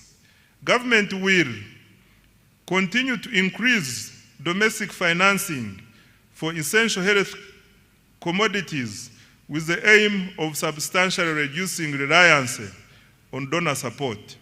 This will guarantee uninterrupted access to essential medicines like antiretroviral medicines, anti-malarial drugs, vaccines, immunization supplies, laboratory commodities, and anti-tuberculosis medicines. Government continued to modernize healthcare infrastructure and equipment. During the year, 17 regional referral hospitals and 25 general hospitals were equipped with neonatal intensive care units. In addition, 14 regional referral hospitals received CT scan machines. Construction and upgrading of 31 health facilities across Karamoja is ongoing. Government also completed high-capacity medical waste incinerators in Fort Portal, Guru, Mbarara, KCCA, and Lira. Busorwe, Gombe, Kaworo hospitals were also rehabilitated. Right Honorable Speaker, government continued to promote preventive health care through immunization, disease prevention, and nutrition programs. Immunization coverage for children under 1 year reached 94%, while first dose measles, rubella coverage reached 93%. Government also conducted nationwide campaigns against malaria, HIV, AIDS, Ebola, cholera, and yellow fever, and promoted nutrition education for children, pregnant women, the elderly, and other vulnerable groups. the need for treatment abroad. The Uganda Heart Institute conducted 634 cardiac interventions, including open heart, closed heart, vascular, and catheterization procedures. In April 2026, the Uganda Cancer Institute successfully performed the country's first bone marrow transplant. Mr. Speaker, specialized healthcare services will be further strengthened by ongoing investments. The 250-bed capacity cardiac hospital in Naguru, Kampala is 44% complete and expected to be completed by June 2027. The International Specialized Hospital of Uganda at Lubowa is 75% complete and will be completed in December 2027. Mr. Speaker, I wish to repeat this one. The International Specialized Hospital of Uganda at Lubowa is 75% complete and will be completed in December 2027. The first phase of the Nuclear Medicine Center for the cancer treatment is 95% complete, with radiotherapy and advanced molecular imaging services. Phase 2 of the PET Center is 10% complete. Regional cancer centers in Mbarara, Arua, and Mbale are under construction, while the Guru Center is fully operational. Other achievements in the health sector include: 1, expansion of the national e-health digital infrastructure to support telemedicine, health information management, medicine tracking, and monitoring of health workers' performance. B, or number 2,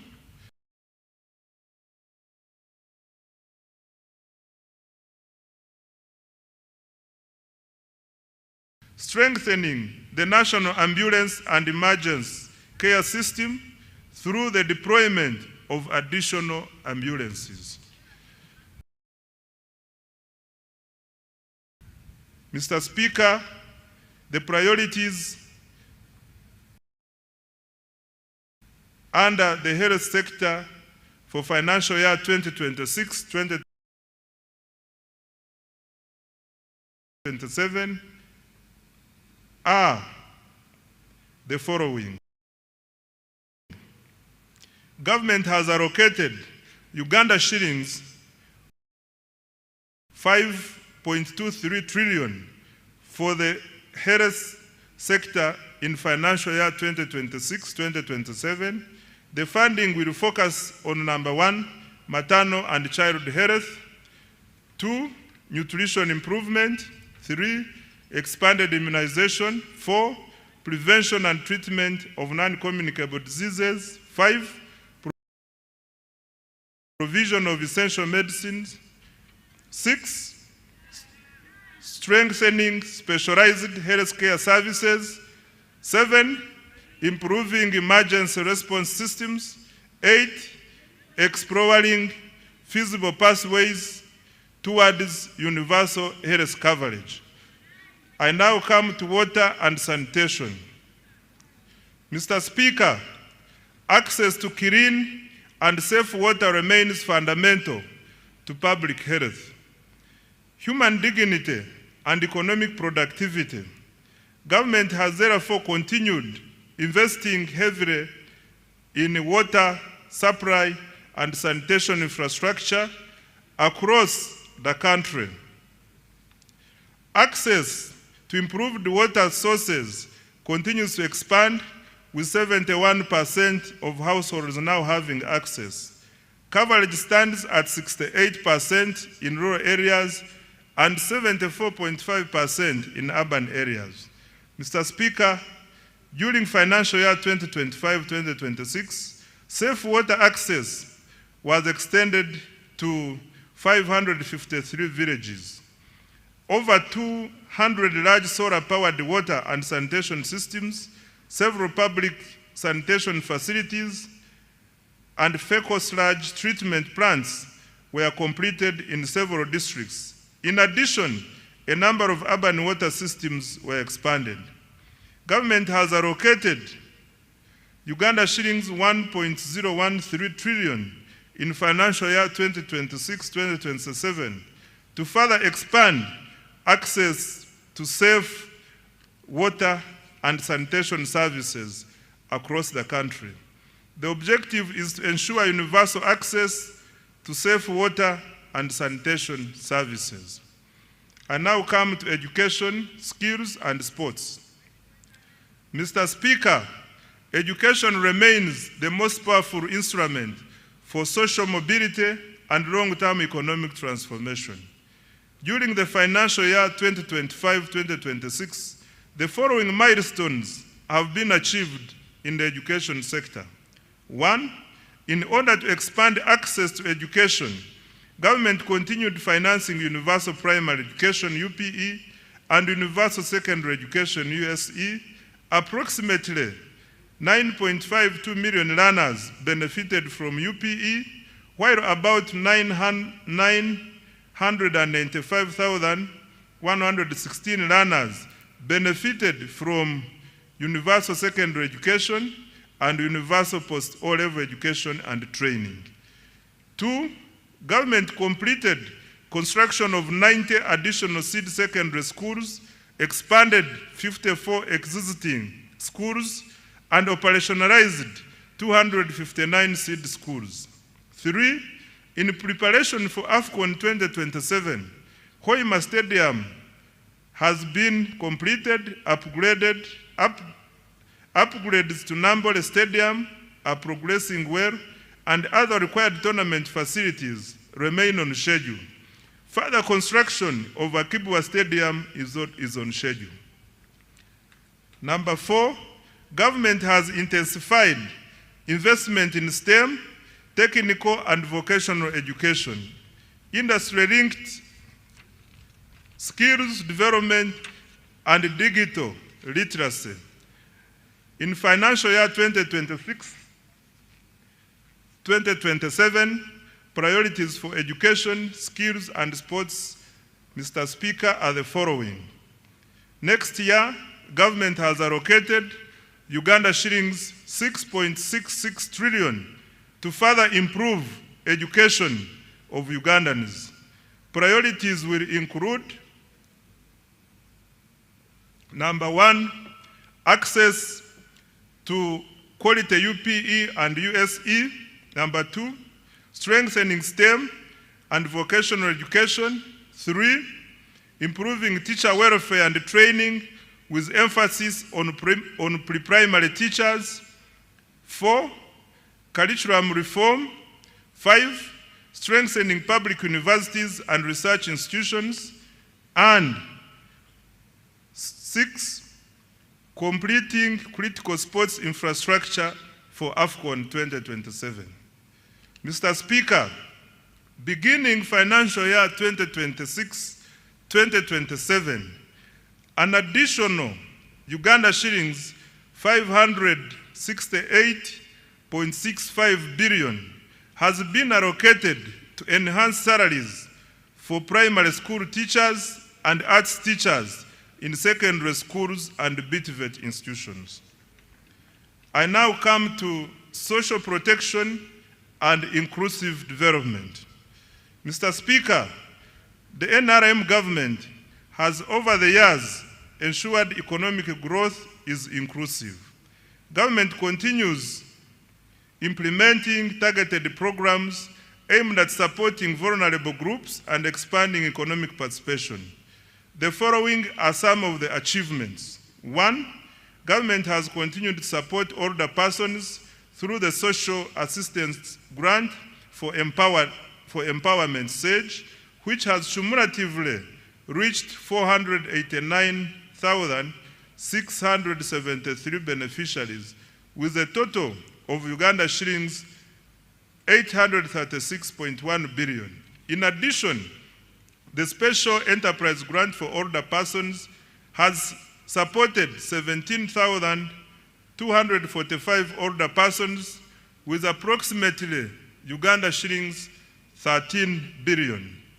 Number two, under the National Special Grant for persons with disabilities, 72,772 beneficiaries have received Uganda shillings 48.5 billion across 171 local governments. Three, the Youth Livelihood Program has financed 24,859 projects benefiting 275,034 youth at Uganda shillings 195.4 billion, while 57,849 youth have benefited from the Youth Venture Capital Fund.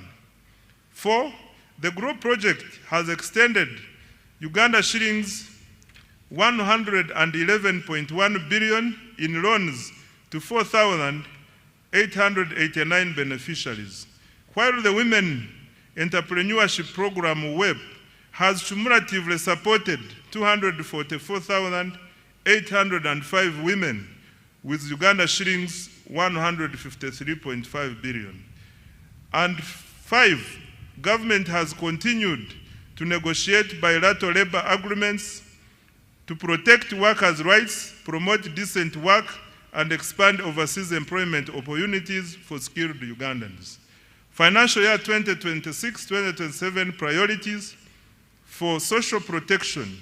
Mr. Speaker, sir, next financial year, government has allocated Uganda shillings 173.55 billion for social protection, which will focus on 1, expanding economic empowerment programs, 2, strengthening labor standards, 3, supporting youth employment initiatives, 4, promoting women's economic participation, 5, enhancing social protection systems, and 6, establishing a robust labor market information system. Mr. Speaker, overall, Uganda shillings 13.56 trillion has been allocated next financial year to invest directly in the people of Uganda through health, education, social protection, and water and sanitation. This investment reflects government's conviction that people are Uganda's greatest asset. Enabler 4, industrial development and manufacturing. Mr. Speaker, nations achieve prosperity not by exporting raw materials, but by transforming them into high-value products. For this reason, government places high priority on industrial development, manufacturing, and value addition.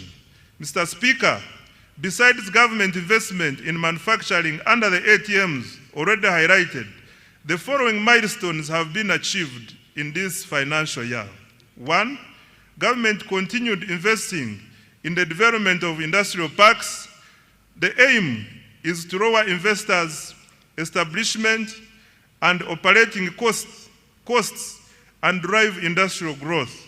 As a result, the number of formal factories has cumulatively risen from 10,437, of which 6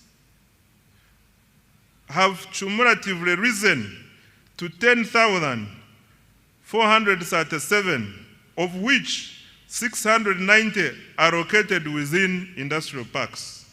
2, government continued capitalizing Uganda Development Corporation to de-risk private investment in critical areas.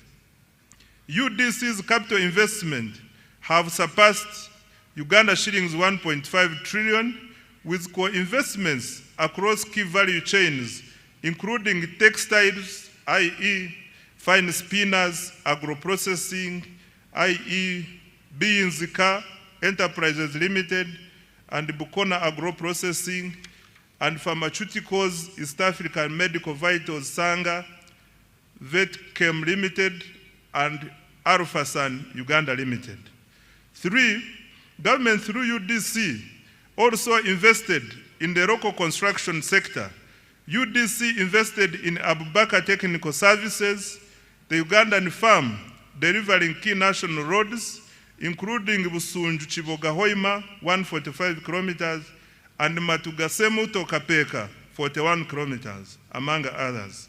UDC also invested in ETAT's construction company, currently constructing the Bujiri-Namutumba Road, 24 kilometers, and the Buwenge-Kaliro Road, 48 kilometers, among others.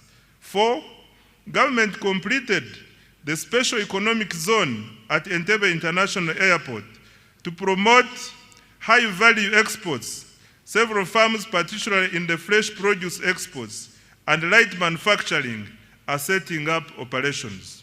5, continued expansion of presidential zonal hubs, which are tackling youth unemployment by providing practical industrial and vocational skills.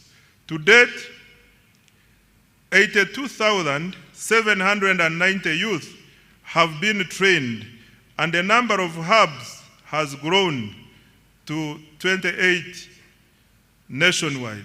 Mr. President, I thank you so much for this initiative. Financial year 2026-2027 priorities for manufacturing and industrial development. Mr. Speaker, government has allocated Uganda shillings 1.03 trillion to the manufacturing program for financial year 2026-2027. Priority interventions include: 1, additional capitalization of UDC to drive industrial development; 2, industrial infrastructure development, particularly industrial parks, including new fully serviced plug and play parks; 3, value addition to agricultural raw materials and minerals; 4, supporting market access for Ugandan manufactured products; 5, strengthening the functionality of special economic zones; and 6, industrial research, including the establishment of regional industrial incubation hubs.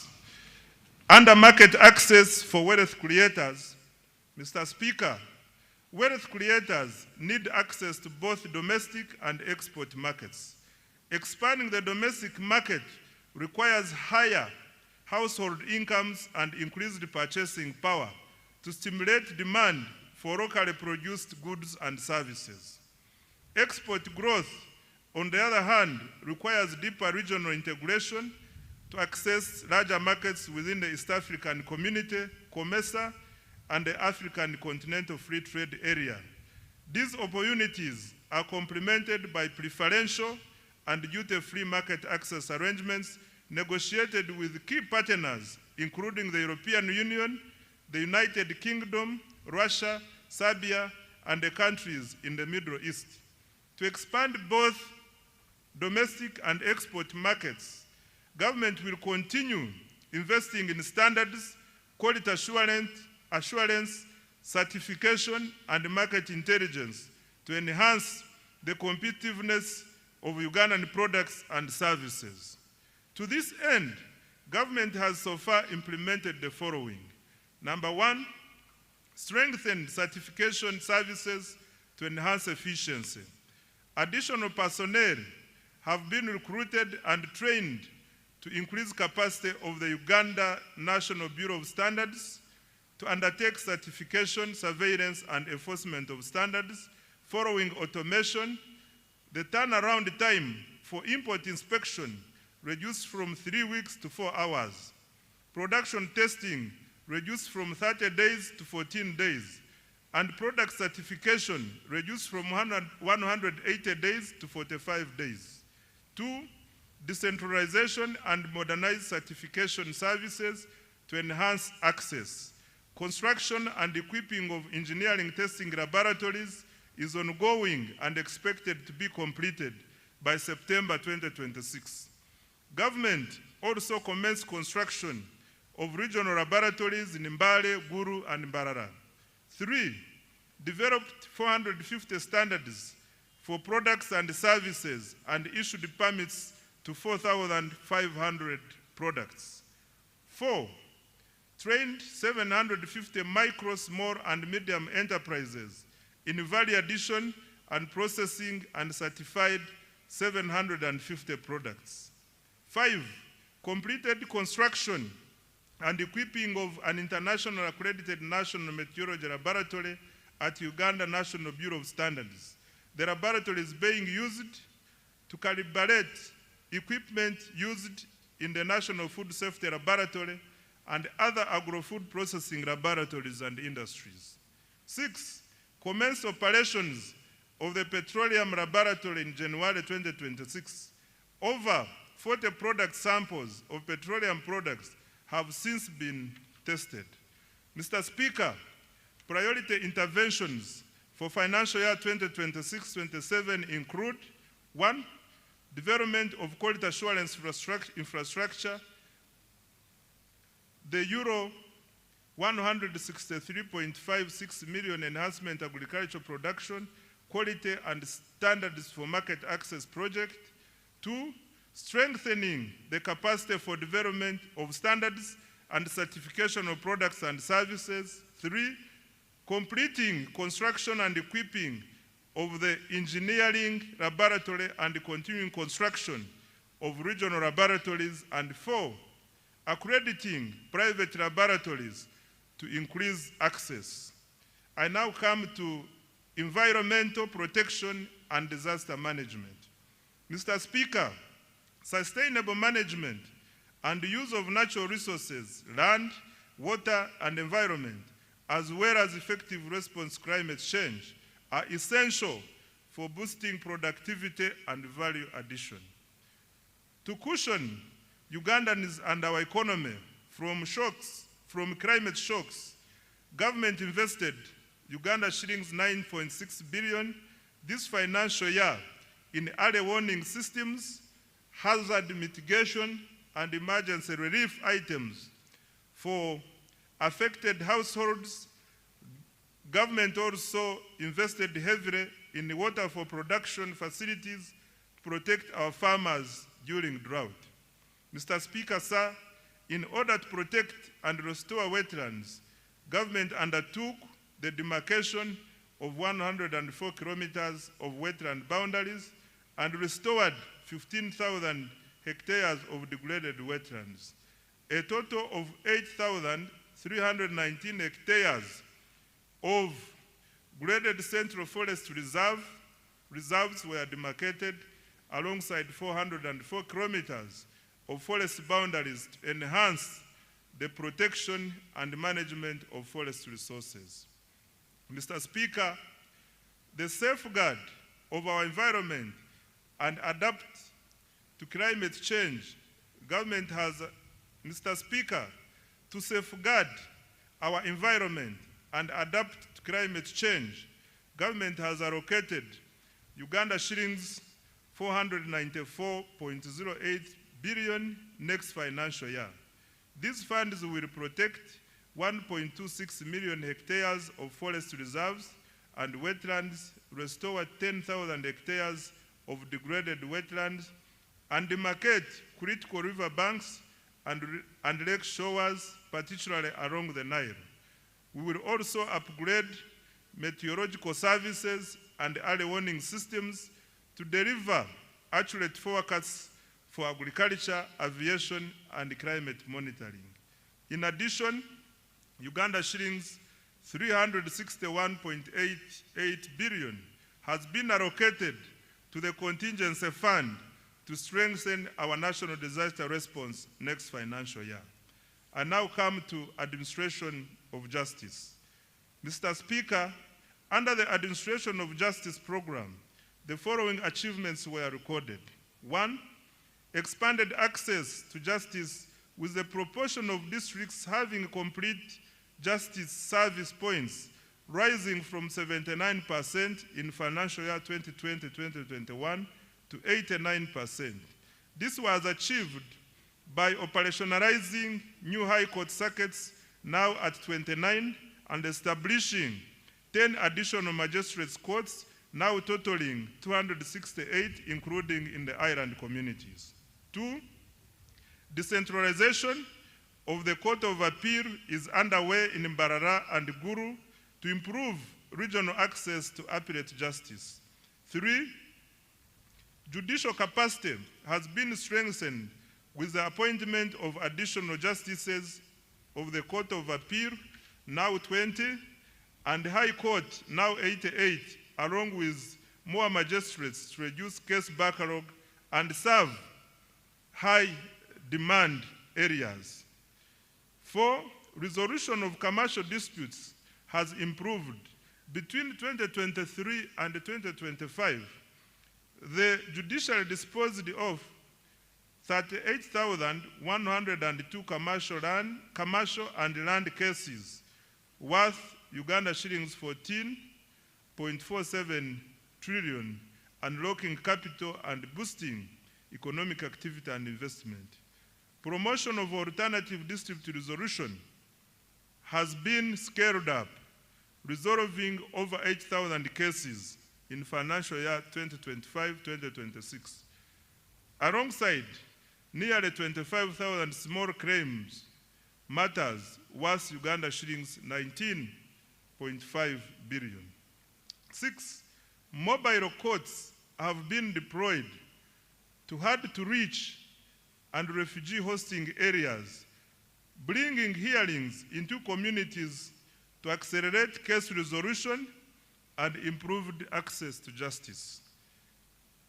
In financial year 2026-2027, priorities for administration of justice, Mr. Speaker, are the following. Uganda shillings 665.55 billion has been allocated under this program for financial year 2026-2027 to number 1, expand access to justice and further decentralize appellate services. 2, recruit and deploy judicial officers. 3, reduce case backlog through alternative dispute resolution and mobile courts. 4, digitize courts, case management and e-filing.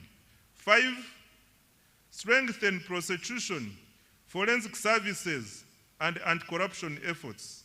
And 6, upgrade court infrastructure and circuit operations. I now come to legislation and oversight. Mr. Speaker, sir, during financial year 2025-2026, the 11th Parliament held 34 sittings, passed 18 bills, and concluded 1 petition, passed 29 resolutions, and adopted 22 reports. Most importantly, the turnaround time for enacting legislation has reduced significantly, and I want to congratulate the 11th Parliament upon this achievement. Next financial year, government has allocated Uganda shillings 1.23 trillion to enable Parliament to fulfill its constitutional mandate of legislation, appropriation, oversight, and effective representation. I now come to key implementation reforms. Mr. Speaker, achieving tenfold growth requires more than investment. It requires discipline, it requires accountability, it requires efficiency, and it requires integrity. Government will therefore undertake a comprehensive implementation reform agenda aimed at eliminating waste, corruption, delays, and inefficiency. In this regard, government is implementing a cleanup. This means enforcement of the laws and regulations to ensure institutional effectiveness leading to improved service delivery and public trust. The specific priorities in the cleanup include: 1, enforcement of budget discipline and accountability. In financial year 2026-2027, going forward, as part of the performance contracts, all accounting officers will sign a budget discipline and accountability charter, which provides for sanctions against breaches of accountability rules in planning, budgeting, and execution of public resources. 2, combating corruption through procurement reforms, digitization, strengthening internal controls and audits, and ensuring transparency to facilitate accountability. 3, continued enforcement of trade order and traffic discipline to promote safe, orderly, and livable cities and urban centers and improve the safety of public transport. 4, strengthening governance, oversight, and performance of state-owned enterprises. 5, strengthening allocative efficiency by prioritizing high-impact investments under the ATMs and the enablers, while eliminating wasteful expenditure. To this end, as guided by His Excellency the President, state-funded celebrations on public holidays will be suspended except functions on religious holidays. Going forward, public holidays will be observed without official ceremonies. 6, centralizing the management of counterpart funding under the Treasury to safeguard funding for priority projects. 7, implement the contributory public service pension fund to attain fiscal sustainability of the management of pension liabilities for government workers. I now come to the financing of the budget for financial year 2026-2027. The financing strategy for financial year 2026-2027. Mr. Speaker, the financing strategy for financial year 2026-2027 seeks to create additional fiscal space to finance government priorities while maintaining debt sustainability. This will be achieved through, number 1, strengthening tax administration and compliance. 2, introducing targeted tax policy measures to increase domestic revenue. 3, mobilizing concessional financing from development partners and international financial institutions. And 4, expanding alternative sources of financing, including public-private sector partnerships, venture capital, innovative instruments such as Sukuk, and listing of commercially viable public enterprises on the stock exchange. Resource envelope. Right Honorable Speaker, the total resource envelope for financial year 2026-2027 is 84,393,743,343,426 shillings. This is detailed as follows. 1, domestic revenues, Uganda shillings 45.96 trillion, of which 40.16 trillion is tax revenue, 4.02 trillion is non-tax revenue, 1.44 trillion is petroleum revenue, and 339.8 billion is local government revenue. 2, domestic borrowing, Uganda shillings 11.97 trillion. 3, domestic debt refinancing is Uganda shillings 13.97 trillion. External borrowing for general budget financing is Uganda shillings 1.22 trillion. And external financing for projects is Uganda shillings 11.27 trillion. Expenditure allocations. Mr. Speaker, a summary of the allocations of the above resources is as follows. 1, wages and salaries, Uganda shillings 9.709 trillion. 2, non-wage recurrent expenditure, Uganda shillings 33.276 trillion, which also includes operational funds for institutions, financing for all wealth creation funds, financing for science and technology investments, grants for education and health, medicines, maintenance of infrastructure, and interest payments, among others. 3, development expenditure, Uganda shillings 22.054 trillion. 4, domestic debt refinancing 13.967 trillion. 5, debt amortization, Uganda shillings 4.181 trillion.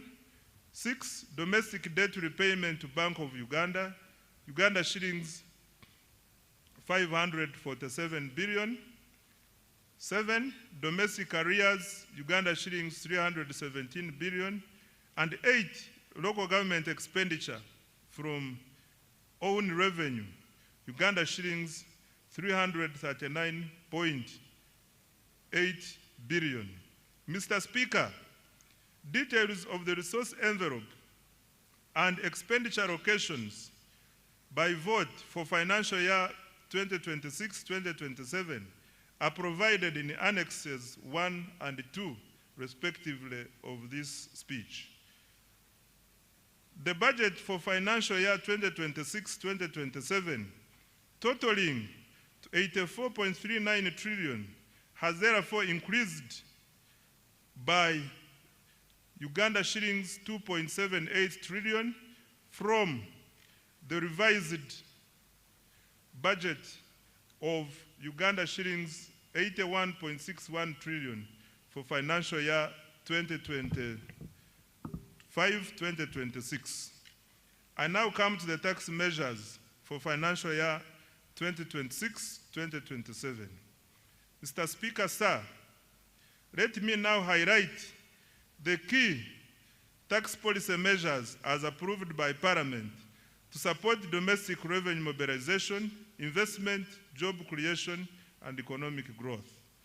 Under income tax, Mr. Speaker, Parliament approved the following income tax measures. 1, extension of income tax exemption for Bujagali Energy Limited until 2032, support affordable electricity tariffs at an estimated revenue cost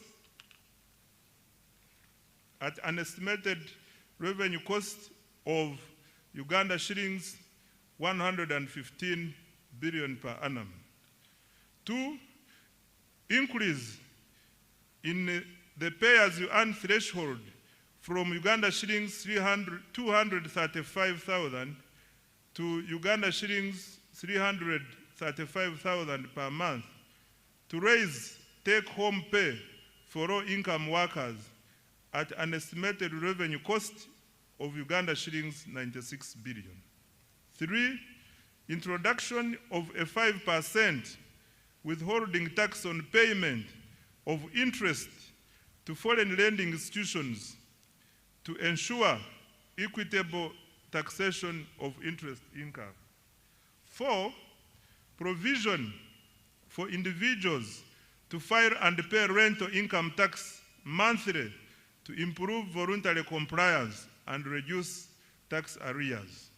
5, introduction of a tax holiday for developers of hotels and other ultra-luxury tourism facilities investing at least United States dollars 10 million for foreign investors and United States dollars 5 million for Ugandan investors.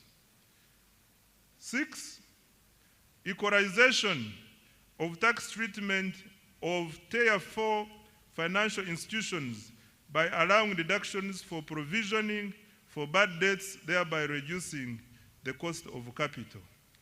Under value-added tax VAT, Mr. Speaker, Parliament approved the following VAT measures. 1, increase in the annual VAT threshold from Uganda shillings 150 million to Uganda shillings 300 million to ease compliance for small businesses and improve tax administration efficiency. This measure is projected to generate Uganda shillings 349 billion. 2, extension of VAT deferment to inputs used in iron ore processing to support mineral value addition and industrialization.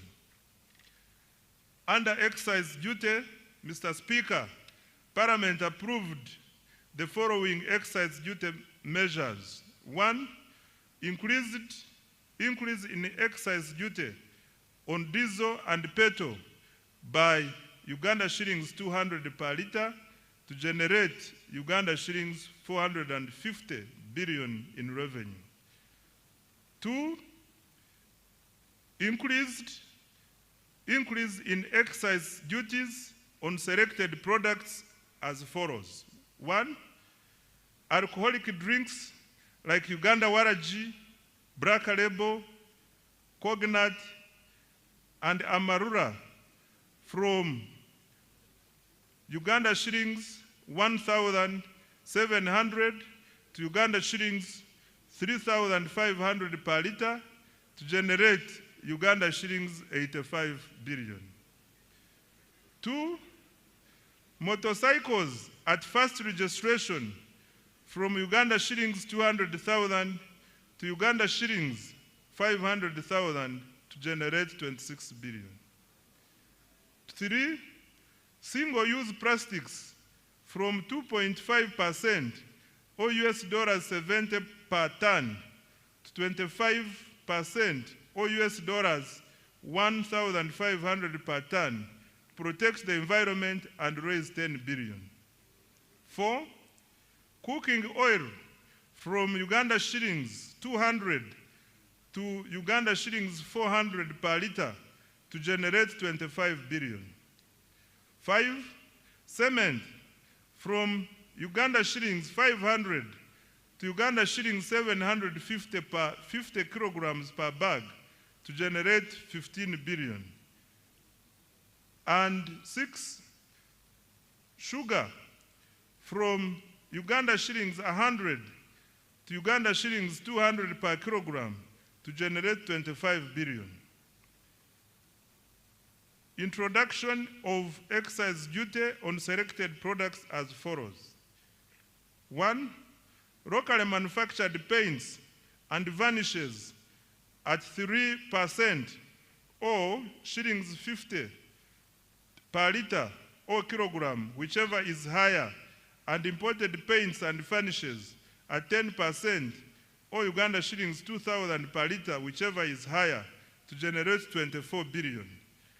And cooking fat at shillings 500 per litre or kilogram to generate 15 billion.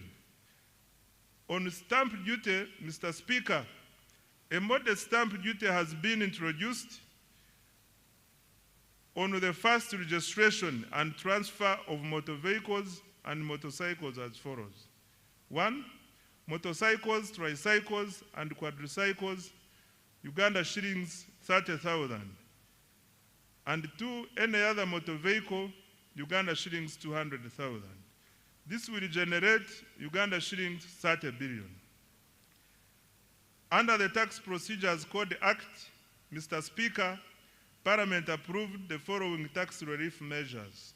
1, waiver of principal tax, penalty, and interest owed by a taxpayer to URA as at 30th June 2016. 2, extension of the waiver of interest and penalties outstanding as at 30th June 2025, provided the principal tax is paid by 30th June 2027. On external trade, Mr. Speaker, Parliament approved an increase in environmental levy on imported used clothing from 15% to 30% of cost insurance and freight, CIF value, to support local manufacturing as well as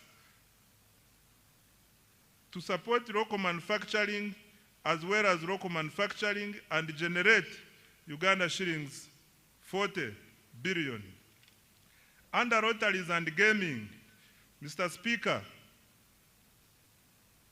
Parliament approved increase of the tax for betting from 20% to 30% to harmonize taxation across gaming activities and generate Uganda shillings 24 billion. In conclusion, Mr. Speaker, Uganda has become a land of opportunity and promise. Our economy has expanded to United States dollars 69 billion and is projected to grow at a double-digit rates driven by strong export performance, fast oil, and sustained wealth creation interventions. More importantly, this growth is increasingly translating into jobs, higher incomes, and better livelihoods for Ugandans. Investor confidence is rising, and the Ugandan diaspora is responding with increased remittances, investment, and active participation in our transformation. This budget aims to accelerate the attainment of the tenfold growth strategy. Government has allocated 99% of discretionary resources to the ATMs, i.e. agro-industrialization, tourism development, mineral-based industrialization, and science, technology, and innovation, and their key enablers. This budget prioritizes production, productivity, value addition, exports, and job creation. I invite the private sector to take full advantage of these opportunities to create wealth. The budget launches Uganda into the Chisanja No More Sleep. The budget launches Uganda into the Chisanja No More Sleep. Every Ugandan must actively engage in wealth creation, and every leader must be accountable for transforming households and communities. I want to repeat this. The budget launches Uganda into the Chisanja No More Sleep. Every Ugandan must actively engage in wealth creation, and every leader must be accountable for transforming households and communities. The era of planning and debate is over. The era of implementation and results has begun. Our mission is clear: produce more, earn more, export more, and lift every household out of subsistence. I dedicate this budget to all wealth creators, especially the youth whose energy, enterprise, and innovation will drive Uganda's transformation into a $5 billion economy.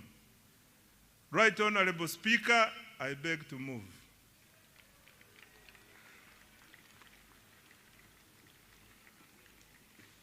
Thank you very, very much.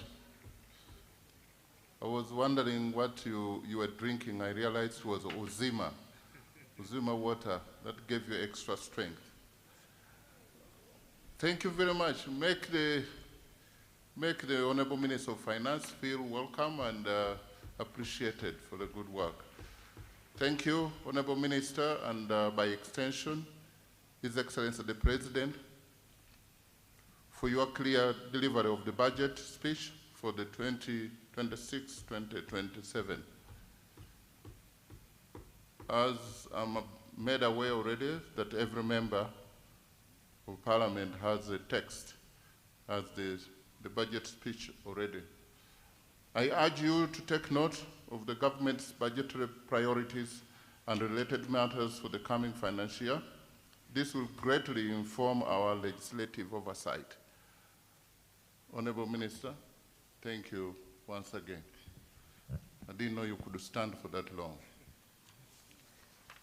Item number 7, remarks by His Excellency the President. Honorable members and distinguished guests, I now take this singular honor to invite His Excellency the President to make his remarks, to take us through the budget speech. Your Excellency, we don't take your being here for granted. You're welcome.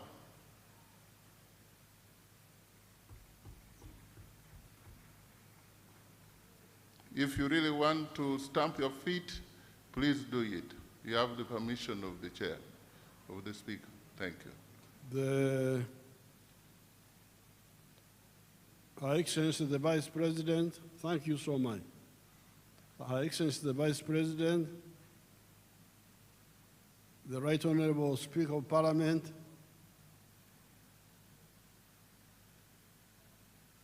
all the other political and state leaders, the religious leaders, the cultural leaders, members of the diplomatic corps, and all Ugandans. You have heard how the economy is performing well in spite of many problems in the world. The economy is performing well because Uganda is a very rich country. We've got a lot of potential. I saw one of the people who like writing things here and there, trying to say that we are targeting many areas of support. And I think he was trying to say that in South Korea, they concentrated on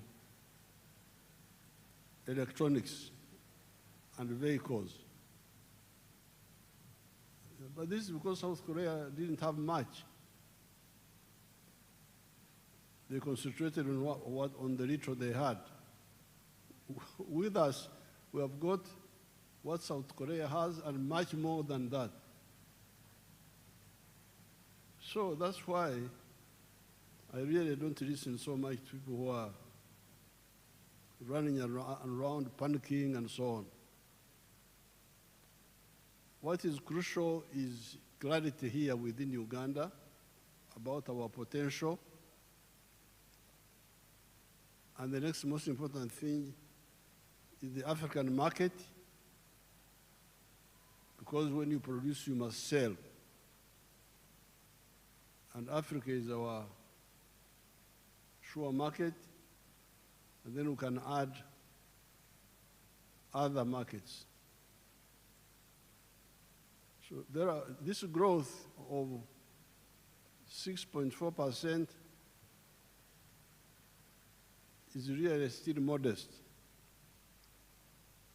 As you heard, next year, the growth will go to 10.2%.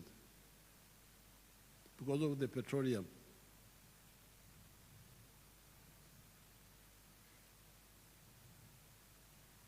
As you heard, the performance is good by world standards. But in my view, it can be stronger.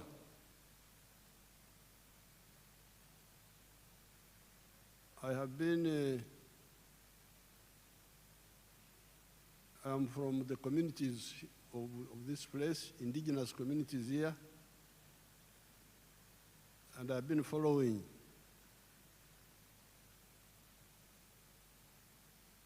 our developments for now 65 years, very closely. But what you need to know is that the aim of the NRM is not just growth, but transformation, socio-economic transformation. It is now, but before I talk about other things, I want us to solve this little problem of Ebola. Ebola is a very simple disease. It is not like Corona, as I said last night. Corona was very dangerous because it was spreading by breathing, which meant that if you sat, the other time I got Corona from you people in Chankwanzi,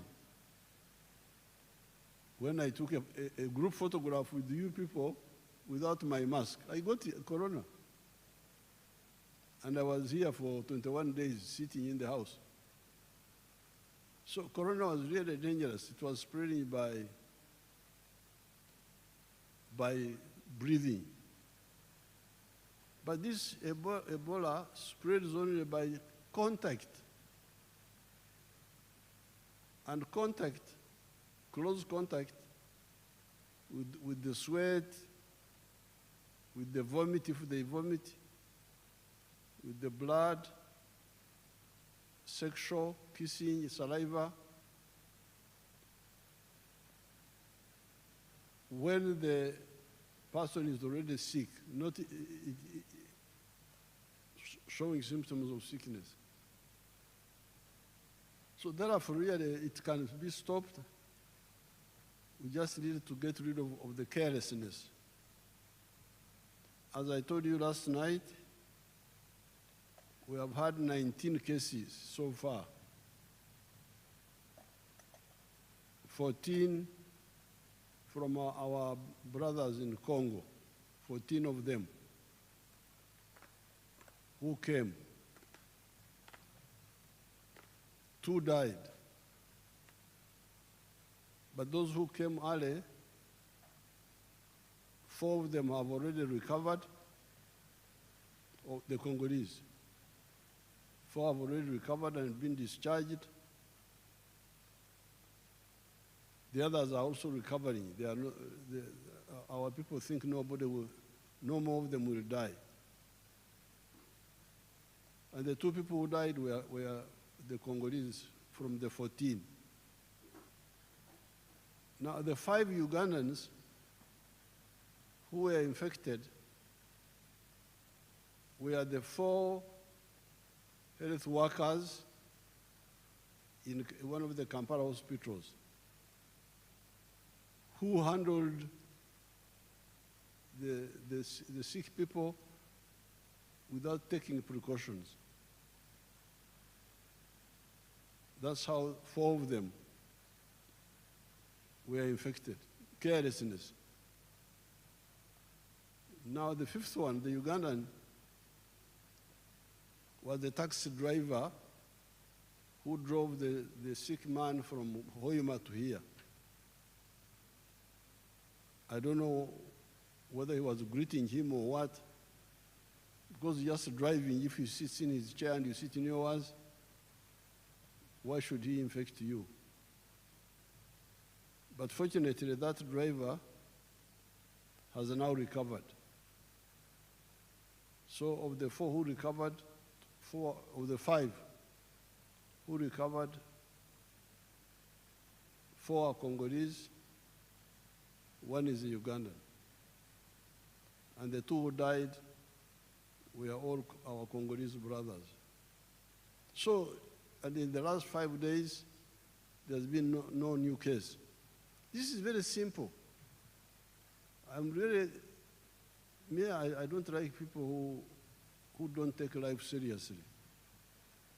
Because if you want to achieve what you want to achieve, you must be very serious with your life. And part of life is health. If you have good health, you can be able to do what you want to do. The other day I was here, I was seeing you shaking hands, hugging. These are members of parliament now, setting a bad example for all these Africans to get sick and then go in hospitals and so on, or die even.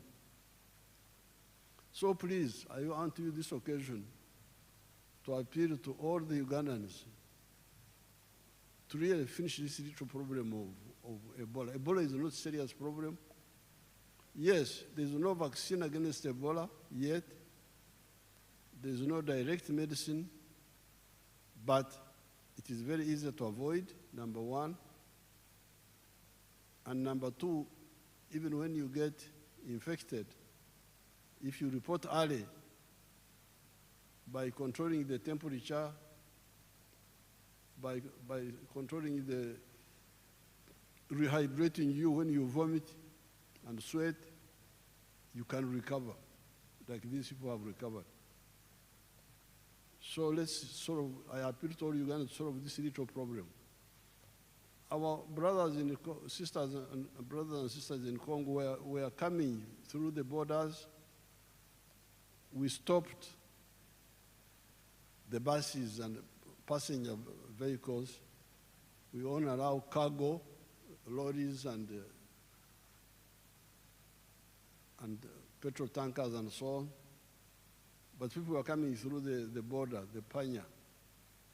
That's why we have discussed with the Congo government, and they have allowed us to work with them to open medical stations inside Congo near the border and announce, invite our Congolese people, anybody who is sick, come here, don't try to go to Uganda. Because when you go to Uganda, you waste time, you lose time, come here, this is nearer, and we are doing the same here as we are doing in Uganda. So we hope to finish this little problem of Ebola. But you need to set example, shaking hands, hugging. Then these pastors that they are blessing people, as if God is deaf. You can pray, God will hear you without touching people, the health workers. Many of them have died in Congo. That's what I hear. Many of these pastors. Some of the people who were the pastors blessing people.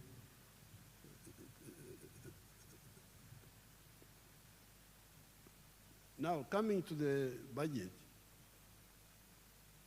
you need to get the strategic picture clearly. Strategic is when you plan to solve a problem from A to Z, the whole problem. Tactical is how you move from A to B. Now, the strategic aim of the NRM is to transform Ugandans. And I want to put it to you that it has taken a bit too long, although we have done well, but we could have done better. I was counting the years. It is now 32 years since the British came here. 132 years. The British came here in 1894 when they introduced their government here. Europe had started modernization. Capitalism had started. The money economy we are talking about had started. It is now 132 years from 1894. The British were trying to involve our grandparents and our great-grandparents into the money economy, and our parents. By 1962, only 9% of the homesteads were in the money economy. After almost 70 years, only 9% were in the money economy. 91% were still in the Okore Chidachonka. And I can testify because I'm from Ntungamo. Ntungamo, all of us were in the Okore Chidachonka. There was not a single one who was interested in money. I know houses one by one. Now, when we were in the bush, we studied this and we put out our document, 10 points program.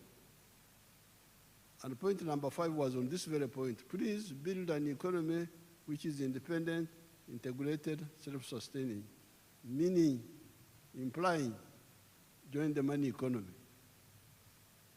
When we came, we started.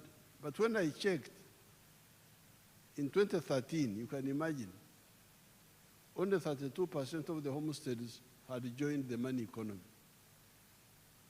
That's how we involved the UPDF.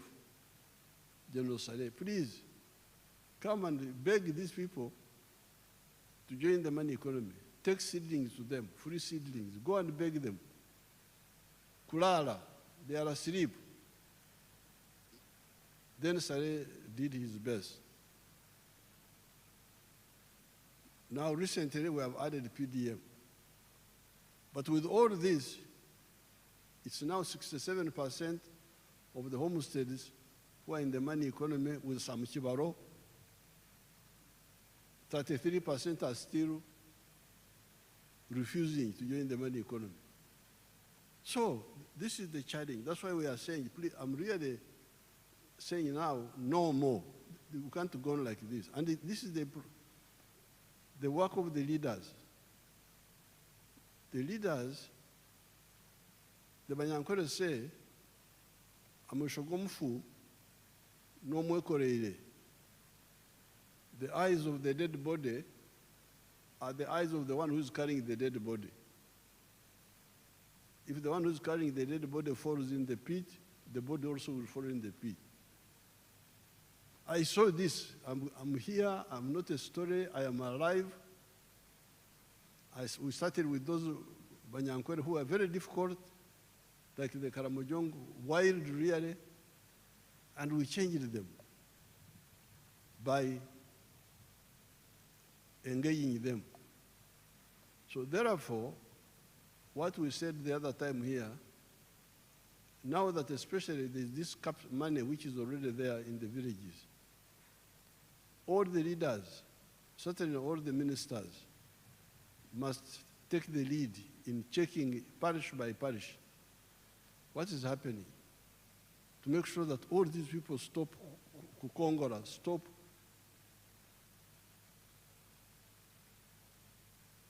cheating us. We work, they don't work. They are there, but they want services. They want medicine, they want education, they want security, but they don't contribute. They're just sitting there in their homes and not engaging in the money economy. So although we have done very well, this very good performance the minister is talking about is by the 67% now. And all of them, not necessarily with the Chibaru. Some of them do without the Chibaru. But there are 33% who are Wako Pembeni, they are on the side. Suppose they were also part of this, would be much further. And as the minister, Musasizi, told you, these people joining the money economy is crucial for 2 reasons. First of all, they get income. They get income, which means that their purchasing power goes up. part of the problem of the purchasing power being low is because they don't have income.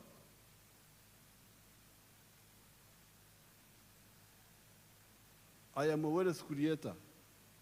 I produce milk. But if you look at the figures, the production of milk is now as I was telling you the other day, 5.4 billion liters. But the internal consumption here is only 800 million liters. So that's why you hear we say there's too much milk in Uganda, we must export. But this is an artificial situation because with 48 million people, if each one was drinking the milk he's supposed to drink, 210 liters per year, so to keep mouth in your teeth, you keep your bones, would need 9.6 billion liters of milk. What we are producing now would not be enough. So we are saying there is surplus milk because there is underconsumption. Why is there underconsumption? Because people have no money. They can't buy. The per capita consumption now of milk is now 60 liters. 1/3 of what a human body needs. But this has gone up because in 1986, it was 18 liters. You can imagine. That's why people have no teeth in their mouth, because the teeth have gone out because they don't have enough calcium. So therefore, this budget is no more Kongora. No more Kongora. No, Kongora is when you work and others just lean on the hoe in the village. No more Kulala. As you heard, the big budget, part of the budget is on infrastructure, on the roads, the railway, the pipeline, the airports, the waterways, electricity, irrigation.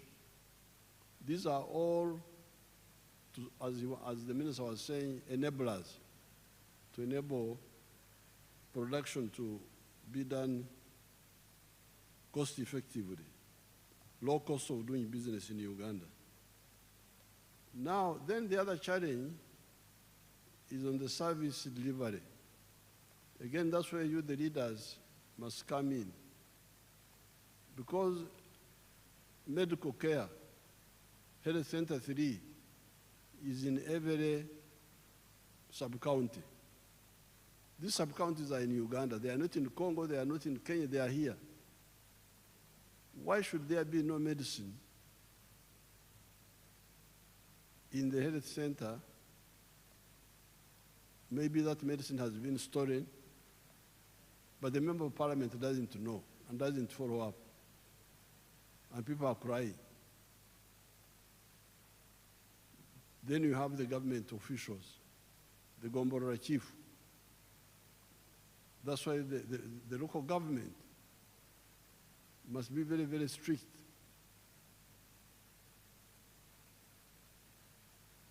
The Gomborora chiefs, what are they doing? The GISO, there's somebody called the GISO. Have you heard of somebody called the GISO? He's also there. Drugs are being stolen, GISO is there. This is what I can no longer tolerate. The people of Uganda have given me authority a number of times now. I would have to, in the past I was a bit hesitant because I was saying maybe, especially for capital, there was no capital which was being given, but now the capital is there, PDM being stolen. During the elections, I was disturbing the former Minister of Local Government, Majezi, ringing him. I got campaign in Maracha. Instead of campaigning, people are saying, they have stolen our PDM money. I go from campaign now to It becomes like a PDM tour. In Maracha, complaining. Then I ring Majezi, please, Majezi, come. Maracha, people are I don't even know what happened there. Buko, I was in Buko. Or was it Quen? I think it was Quen. Same problem. He in Kampala, Kawempe, Buambo, where PDM money was being stolen. What is the member of parliament doing? Even the opposition ones, the ones of the NRM, I will struggle with them. But even the opposition ones, as long as you are getting allowance from parliament,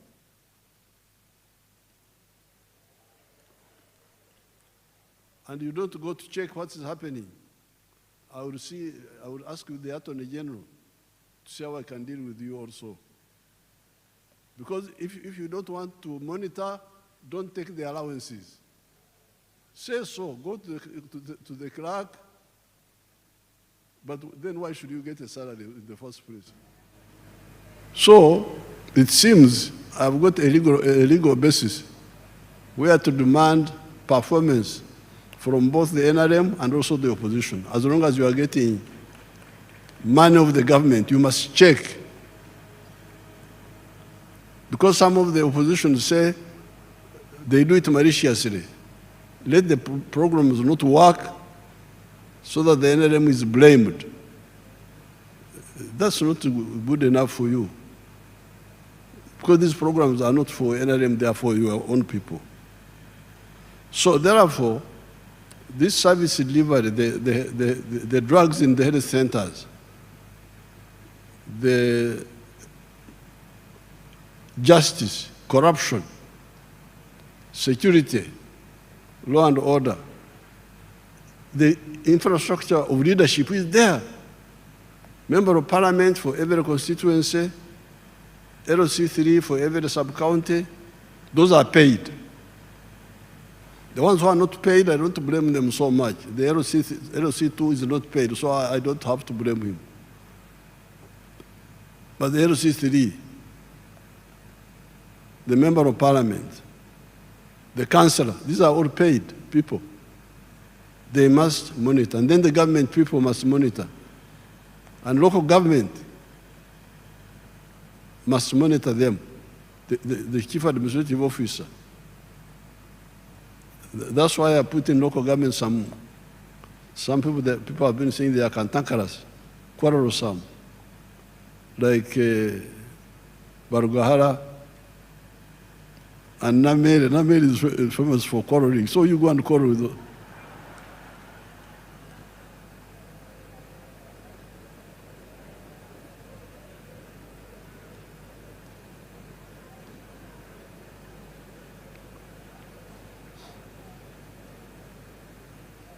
Because when I went to Masaka to defend Namere, because I had to go there, say, "Uyu mwana baba mkuza batia, tana mpisa."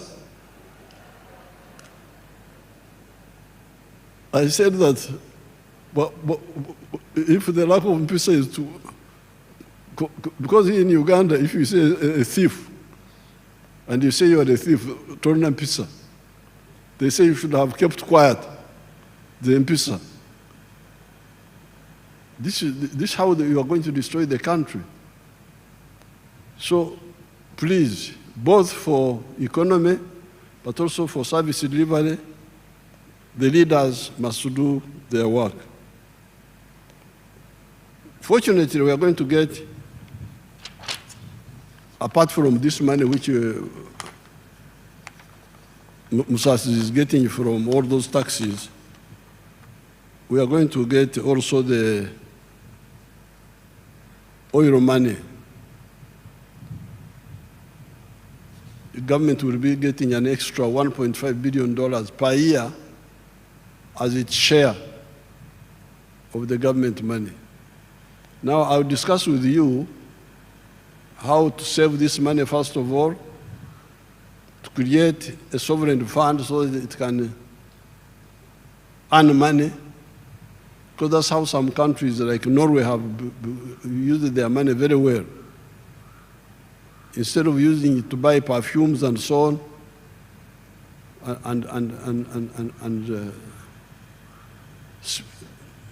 and whiskers, they put their money somewhere and it is gaining interest.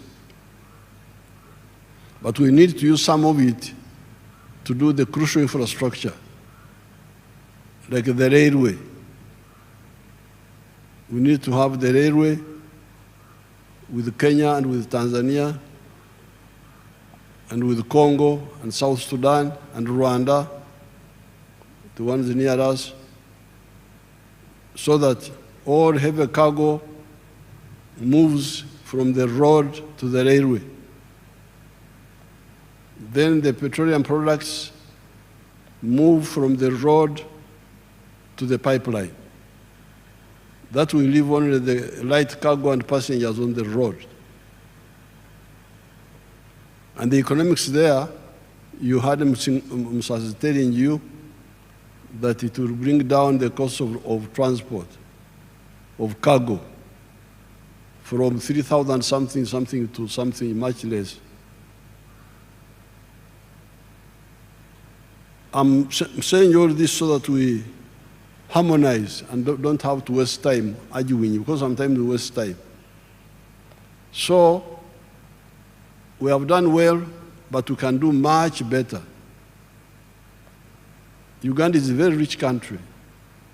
Now finally, I'll get time and talk about the environment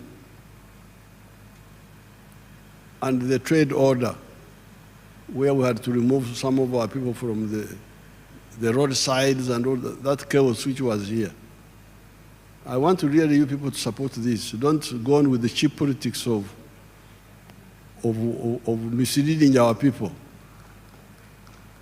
Because a country is like a human body. This human body has got many systems which must work in the way God designed them. Breathing, you breathe.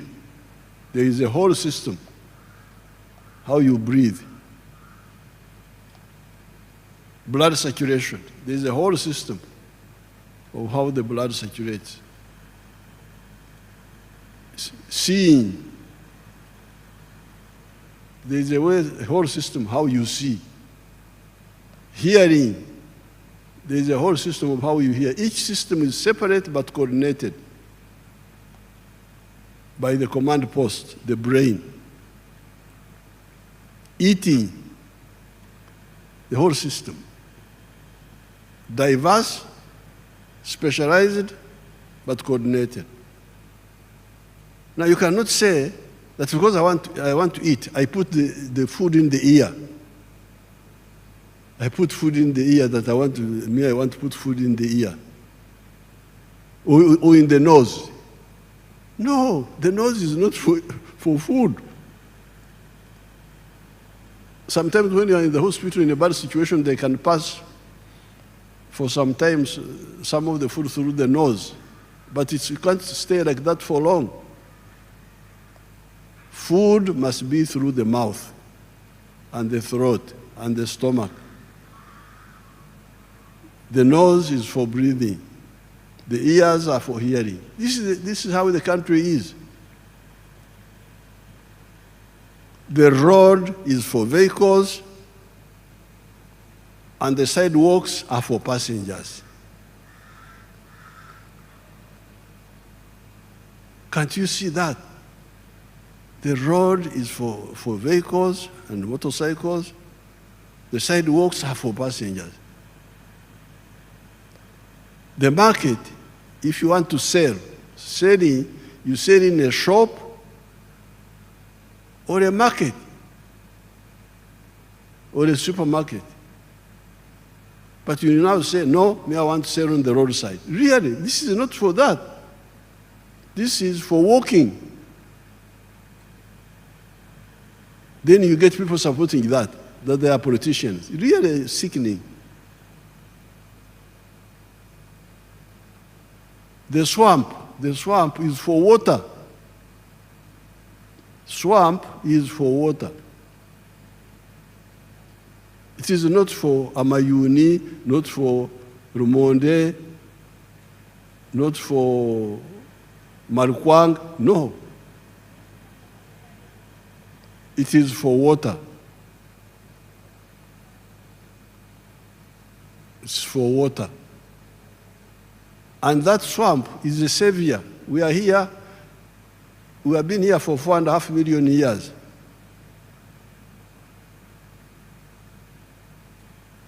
And these things came recently, the permanent buildings, vehicles. What was sustaining us were our swamps and our forests.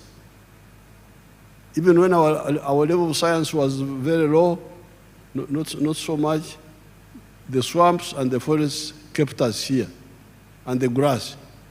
Now you want to destroy that, and you say you are a Ugandan? No. What are you looking for in the swamp? Swamp is for water. When the Chinese came, they misled some of our people to grow rice in swamps. This was see how the swamp should look like. That's a real swamp. Papyrus, water, that's how it looks like, the way God created it. And we can use it like that. So therefore, this turning upside down, wanting to eat through the ear, through the nose, not through the mouth. You put food in your eye that you are eating. This is suicide. Even this Ebola you are talking about, why didn't we have Ebola in the past? I had never heard of Ebola. We had other diseases, but we have never had, historically, I've never had, except recently. And I think it is because people are invading the habitats, part of the problem, the habitats of these animals in the forest. Show them the picture of Nabanja, how Nabanja was saving Bugoma forest. They showed it a bit here. See how criminal these people are, the ones you are defending. Bugoma forest. They were showing it here, to put it back again. You see how, see how, what damage they have done. That is, you see these criminals now. Look at the trees they are destroying. These are the people you are defending. What good are these? Whose interests are they serving? These are enemies of Uganda. But I will get time and write something on that. So for now, please let all the political leaders take the lead in getting our 33% of the people who are outside the money economy to join the money economy, do so with the Chibaro, then we deal with the others, value addition and so on, like the minister was saying. I thank you and I wish you good luck.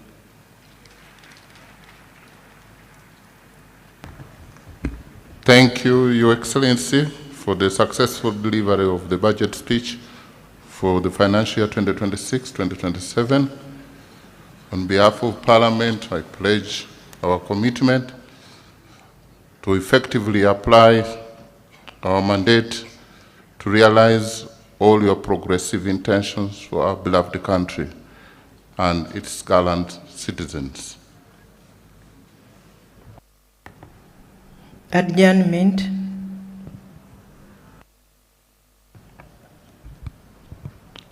I once again want to thank you, Your Excellency, and all dignitaries for gracing this year's budget speech. I pray, may God bless you all. May God bless Uganda. Honorable members, the House is adjourned to Tuesday, 30th June 2026. The anthems.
House has been adjourned until the 30th of June.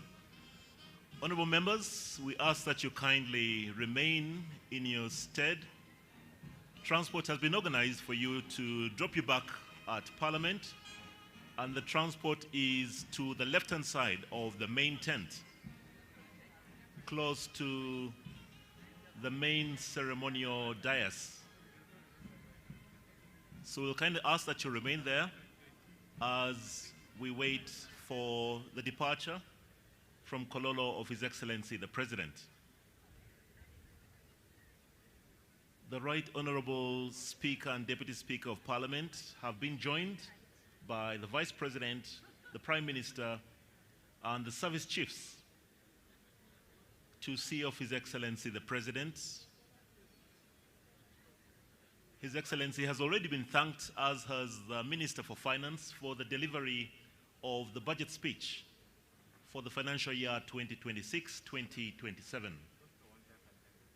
So His Excellency is now coming to bid farewell to the receiving party, led by now the Vice President, the Speaker, the Deputy Speaker, the Prime Minister, the Minister of Finance, the Clerk to Parliament, Parliament officials, and the Service Chiefs from the UPDF, the Police, and the Uganda Prison Service. And His Excellency is now waving his farewell to the members of Parliament before he departs.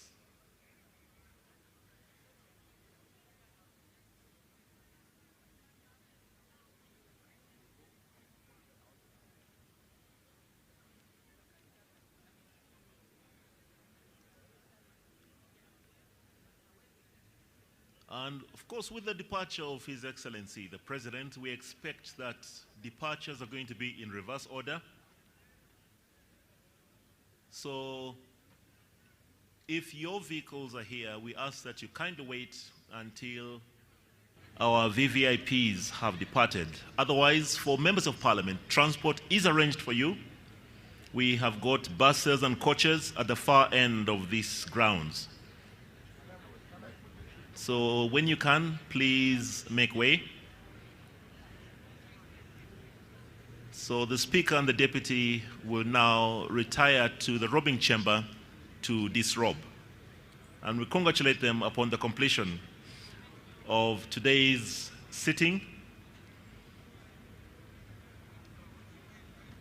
So even now that His Excellency is making his way out of Kololo, we remind members of Parliament that transport is arranged for you at the far end of these grounds, in the same direction as where His Excellency had departed at the start of the red carpet.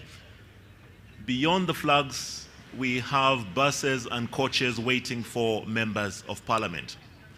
To all our service providers who have ensured that we had a successful day here, to all the staff of Parliament who committed a lot of time and effort to make this day a success, to the different bands, the police and the prisons band, and everybody else who contributed to make this day a success, we thank you very much.